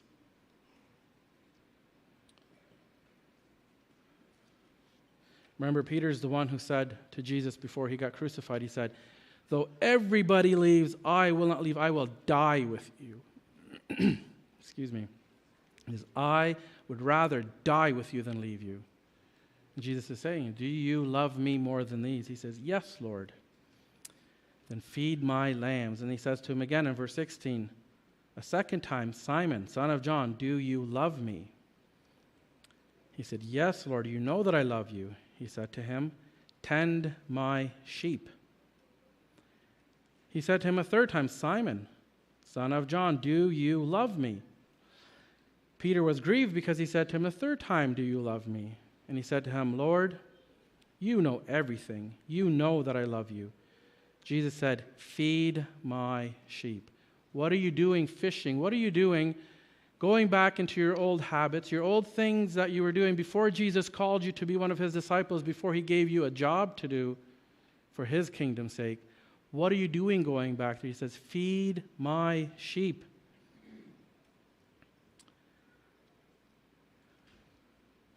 Maybe you have a strong desire to serve God. Maybe your desire is, I really, really, really want to serve God because he saved me, and out of gratitude for what he's done for me, I want to do something. What can I do? I want to serve. And yet when it's time to put your foot in, you're saying, man, this is a little bit too hard. I'm not sure if I can actually follow through because this is a big deal. Peter had the same desire, and he often fell short. He said, I will die with you. And when the people came, he fled like everybody else. Remember when Jesus was praying, and he had some of the disciples come with him, and he went further into the garden to pray, and when he came back, they were sleeping. He said, the spirit is willing and the flesh is weak. And sometimes we deal with this flesh that is weak, and we say, you know what? I really want to, but right now, man, this here looks very tempting. I would love to just go fishing again. So much easier than the cares of kingdom work because it's something that I know, it's something that's comfortable for me, and maybe I should just go back doing that. The flesh is often weak, but if we rely on ourselves, on our own strength, we will fail every time. If we rely on God and His strength, we are very often surprised what He can do through somebody who normally would be a failure, somebody who would normally be an outcast like most of His disciples were. They were nobodies. They were not anything special. They weren't these people that were high and mighty in their towns or in their cities. They were regular folk like you and me. And He said, from them He was going to make fishers of men. You know, Jesus calls all of us to follow Him like He did here in Matthew chapter 4. Matthew chapter 4, starting in verse 18. It says, while walking by the Sea of Galilee, He saw two brothers, Simon, who is called Peter, and Andrew his brother, casting a net in the sea, for they were fishermen. And He said to them, follow me, and I will make you fishers of men. Immediately they left their nets and followed Him. And going on from there, they saw two other brothers, James and John.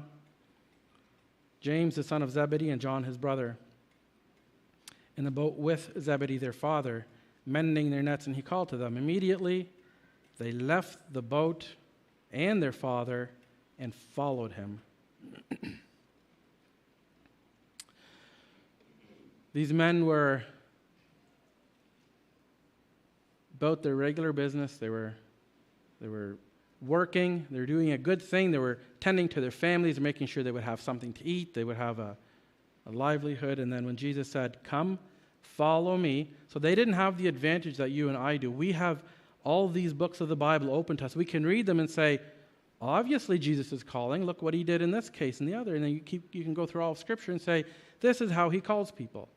They didn't have that advantage back then. He simply said, come, follow me, and they dropped what they were doing, even their father, and they followed Him. We are all called to follow for the sake of the gospel, for furthering the kingdom of God. Now, Jesus is calling each one of us to follow Him. It's up to us if we're going to accept the call or not. But He's calling each one to follow us. But He's saying there will be a cost associated with you following me. He's not saying, if you follow me, life will be good. If you want to have a good life here and now, follow me now, and I will make it easy for you. He never says that. There is a cost associated with it because our reward isn't here and now, it's coming later. We will be rewarded in eternity for that. Matthew chapter 16.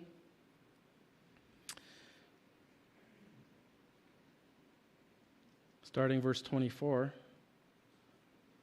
Says, then Jesus told His disciples, if anyone would come after me, let him deny himself and take up his cross and follow me. For whoever would save his life will lose it, but whoever loses his life for my sake will find it. He's saying if you're going fishing for the sake of trying to provide for yourself, you want to save yourself your life, if this is your focus in life, that you're looking after number one, He says you are going to lose your life. You're missing the point. But if you will commit yourself to God, He will take care of you. Seek first the kingdom of God and His righteousness, and all these things will be added on to you. Jesus is telling us, don't worry about the day-to-day things. I will provide. You need to have a job. God knows that. He knows you need food to survive and clothes to wear. He knows that you need all of these things. He's saying, don't worry about those things. I already know you need them. Seek my kingdom first, and these other things will be added onto you. And he says, for what will it profit a man, Matthew 16, verse 26, what will it profit a man if he gains the whole world and forfeits his soul? For what shall a man give in return for his soul? How can you, like Mr. Bayman this morning, has passed away from this earth. If he was not in right standing with God when he died, what will he now offer up to God in return for his soul that he will be living with him for eternity? What can you offer for your soul? I was very blessed by John and Aggie just before they left. He came and said, before we leave, we want to leave everything on good terms. Is there anything where we may have caused offense to you or the church that we need to fix before we leave? I was very blessed by that. His concern was to leave everything in good standing. He didn't want to leave anything undone. That's what he's saying here. What will you give in return for your soul? If your focus is this life, the here and now only, what can you give in turn for your soul when you're done?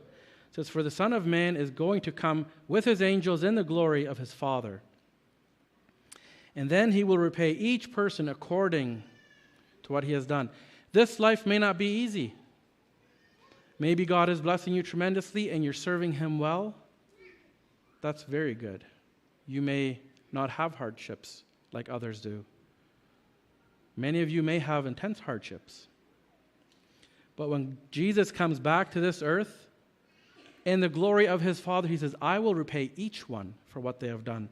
We may never see a reward here on the side of eternity. We may never get to enjoy a lot of these things. We may be busy at work. And you know what? I would way rather be busy at work and not enjoy the fruits of this life and then get rewarded abundantly later.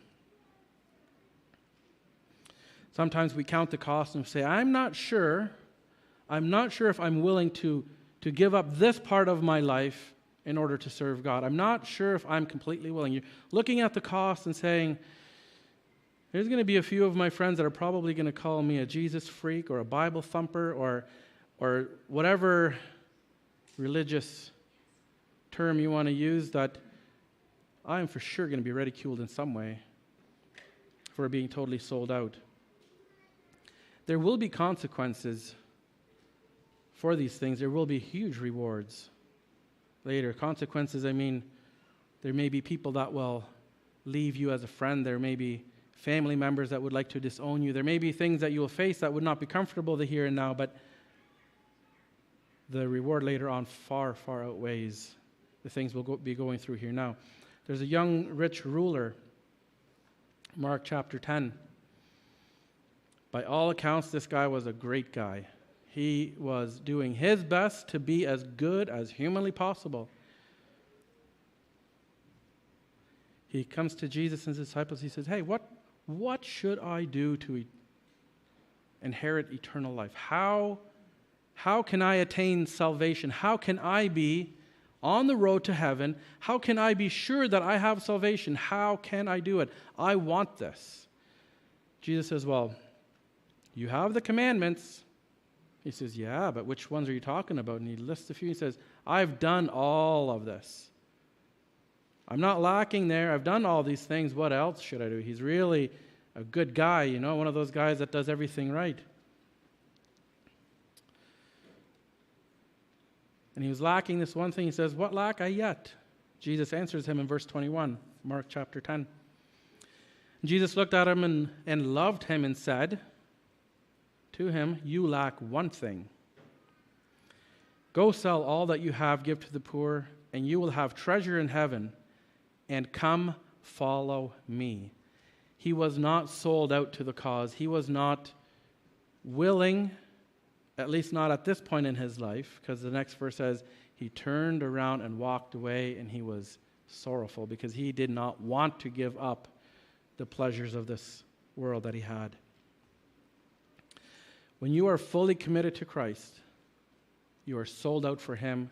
Your faith is active. You're helping a brother out. You're praying for people. You're doing whatever the Holy Spirit's laying on your heart to do, and you're fully committed. You don't care so much about what happens to you. because you're not focused on yourself anymore. You recognize that your ticket has been stamped. You are on your way to heaven, and you don't care about this life so much anymore. You care about the souls that you see around you that may end up going to hell if you are not active in your faith, if you're not reaching out, if you're not proclaiming truth. Whether that's in school with your classmates or at work with your coworkers or in church with friends that may come with you to church from time to time. And you're not taking the time to be sold out for him. Are you ready to put yourself aside? Are you ready to say, I have lived for self long enough. I will now start being active in my faith, working for Christ alone, like the song that we just sang. Are you ready to answer that call when he's knocking on your heart's door and saying, I have a job for you? A job that only you can do and nobody else can fulfill. This task, I have it for you and you alone. Are you willing to come and follow me? What if Jesus asked you to lay aside something very, very precious to you, like he did with this young rich ruler? He was rich. He had a lot of stuff. And that's where his heart was with all of this stuff. Stuff that will be destroyed at the end anyways, has no eternal value. And yet he had a hard time letting go. What if God is calling you to lay aside what is very, very precious to you on this earth, earthly possessions? And he says, now you are fit to work for me. Are you willing to make a sacrifice? Are you willing to say, I have family who may disown me. I have friends that may never speak to me again. I may be looked at as a weirdo. But I'm willing to do whatever it takes because Jesus is calling me to be active and to serve him. Are you willing to be completely sold out? Luke chapter 5, verse 27 and 28.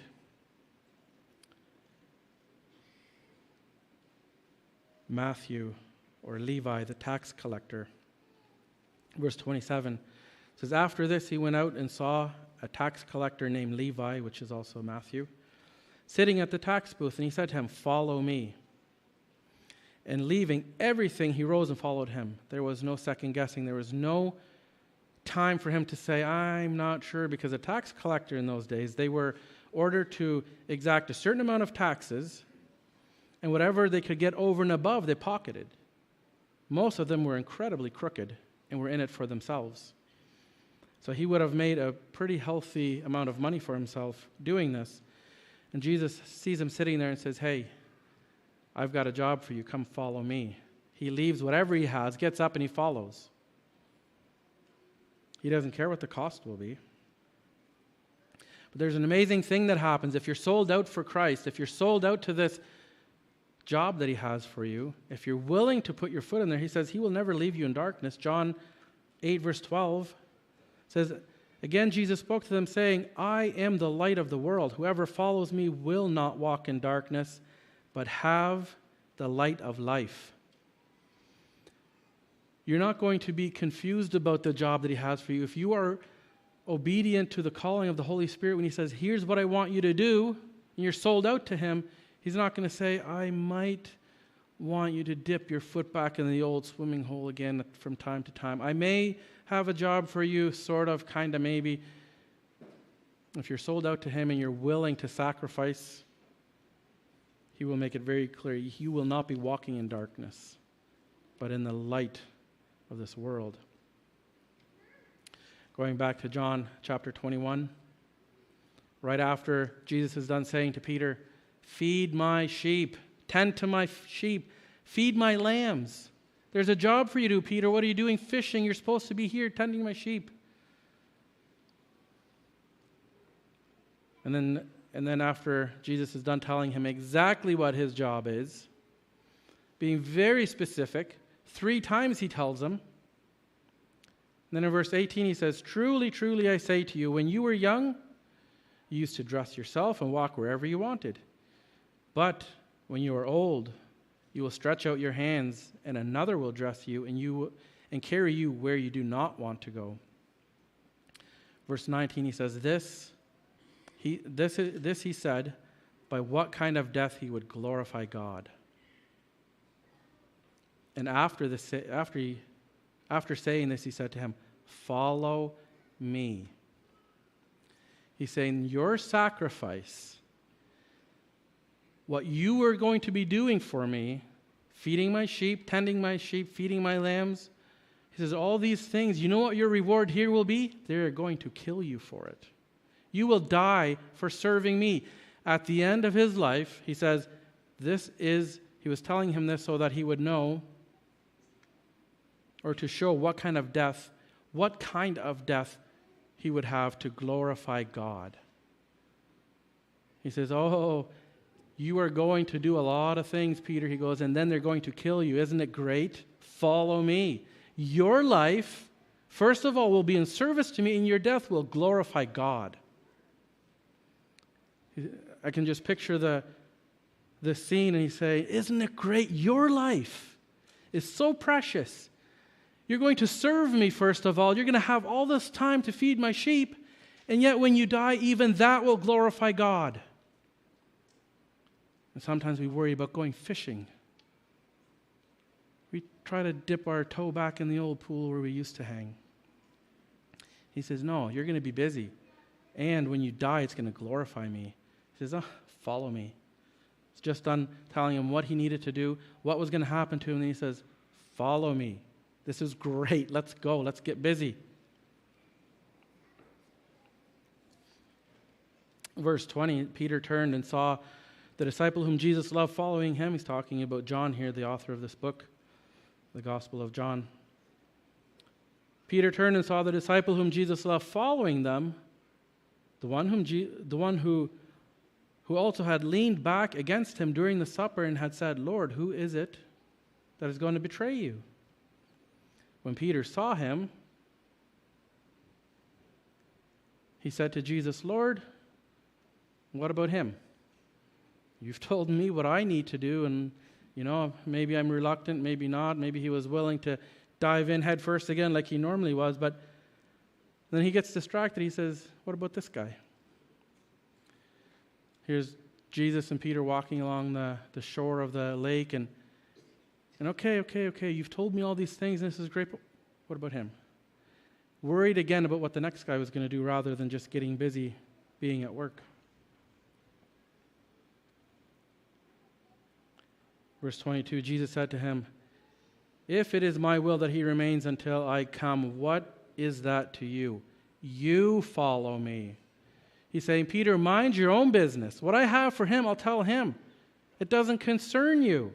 Mind your own business. Get busy doing what God is asking you to do. He goes, who cares about anybody else? Between me and him, we'll deal with what he's got to do. You follow me. I was talking to you here. Sometimes we're so busy thinking, yeah, but I have a friend. He's a believer. She's a believer. And yet they're doing this, that, and the other, and they're fine. Right? Maybe they're still going to church Sunday morning and enjoying the party scene during the week or on weekends when they're not with Christian friends. They're fine. It's okay. They're not, doesn't seem to be harming them at all. Jesus is saying, mind your own business. I'm telling you to follow me.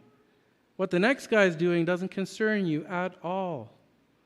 If each one of us is obedient to the calling that God has called us, when the Holy Spirit within you says, do this, maybe it's giving somebody a cold drink of water. Maybe it's telling them about the story of Christ. Maybe somebody that's never heard before. Whatever the case may be, if you're doing what he is calling you to do, each one of you individually, that whole picture becomes a whole lot clearer. And now we're all working together because each one of us is obedient. That Holy Spirit, the same Holy Spirit that rose Jesus from the grave, works in all of us to accomplish one task: to save sinners and to lead the Christians where they need to be busy at work. It's none of your business what your next guy is doing. It's none of your business what God is calling them to do. Jesus is saying, If I want that this guy stays until I return, what concern of this is this of yours? I just told you to follow me. Each one of us needs to be active in our own life, our own faith, not looking at the next guy and saying, what about him? What about her?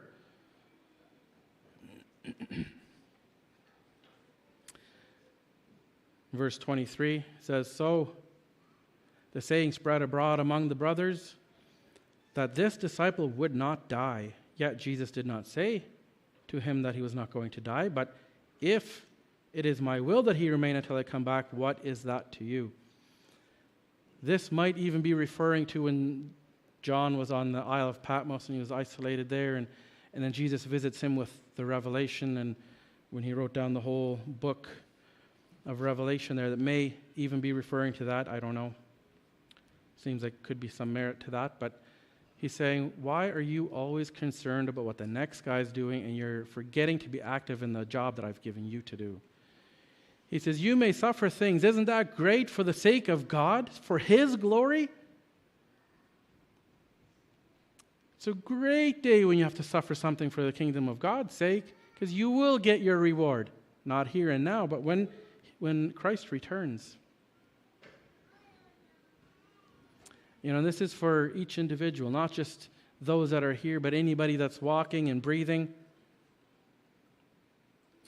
God said in John 3:16, for God so loved the world that He gave His only begotten Son, that whoever believes in Him should not perish but have everlasting life. For God did not send His Son into the world to condemn the world, but that the world through Him might be saved. This is our job as believers.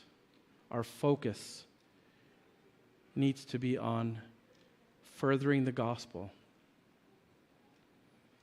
minding our own business, the corner where God wants us to be active in, not saying, what about the next guy?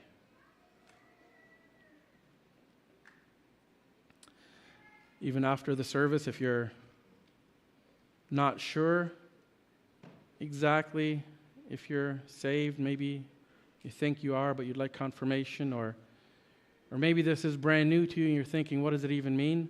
And you want somebody to pray with you, show you from Scripture what it means to be saved. We would be very, very happy and willing to do that. If you're not active in your faith, get active. Get down on your face before God and say, what would you have me do, Lord? Here I am, use me. Let's pray. Heavenly Father, we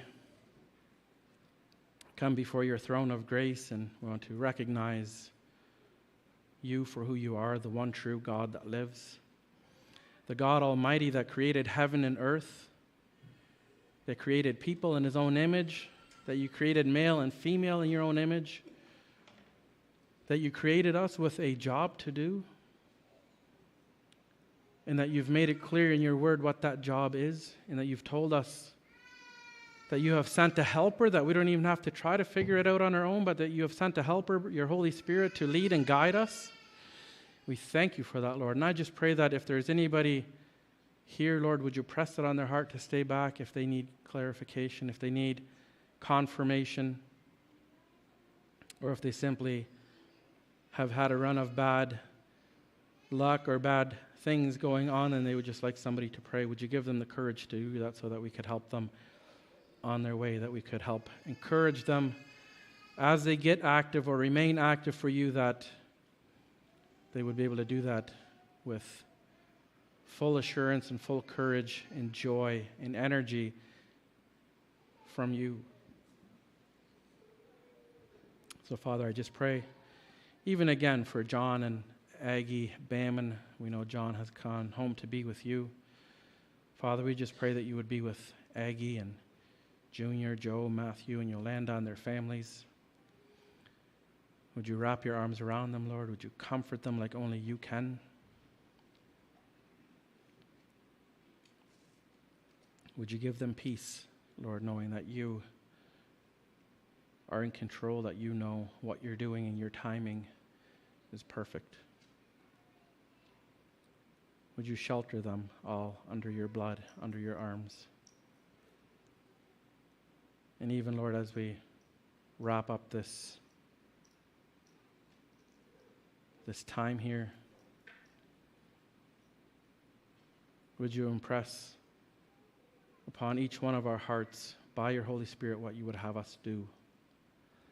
We know that you were very, very clear to Peter that his job was tending to your sheep and for him to mind his own business, even what anybody else was doing. So, Father, we ask that you would give us, each one of us, that same clarity, that we wouldn't be spinning our wheels for nothing, but that we would be actively serving you and that there would be much fruit coming out of that.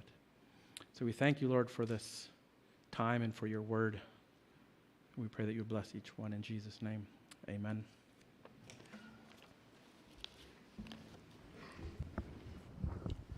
Amen. Thank you for that message, Pete.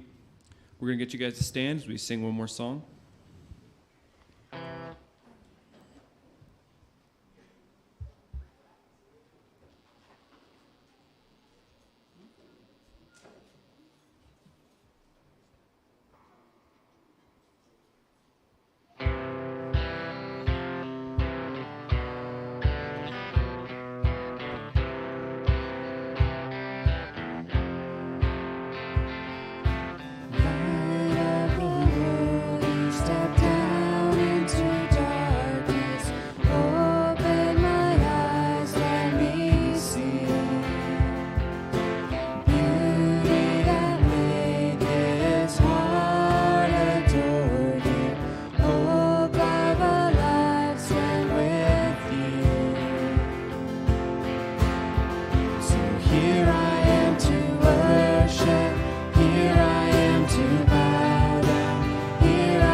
Singing is very good. Thanks for that. Thanks for those songs. You know, that's singing corporately. It brings something to it, right? When people lift up their voices together and worship God like that. So you're looking for something to do. There's lots to do. You know, you look around. There's people that are hurting, that are looking for something, and we can share what God's done for us, right? If you know nothing else to share what God's done for you, right? Because how can they argue that? That's your story. You're with God, what God's been doing in your heart. And that's what we're called to do, right? Share what God's done. Share his love. Share what Jesus has done for them. And encourage them. And, you know, giving of yourself sacrificially, you know, when you say sacrifice, but it has a different outcome. It gives you a fulfillment that the world doesn't give, right? It gives you a joy. It gives you an excitement. Like when you go share the gospel with someone and they respond and you get all, I mean, a lot of you can attest to that, right? The emotional joy that comes with some of that. So, and if you're not sure how to proceed and you're looking for something to do and you want to benefit the kingdom of God, you know what I mean? Talk to some of us. You know, we can give you some things in Scripture that points out things. You know, and the Spirit has given us all different visions, right? Different things to be done. We have our place in society. We have our sphere of people that only we have access to. And so, you know, there's work to be done if you're willing to step up and say, God, here I am, use me.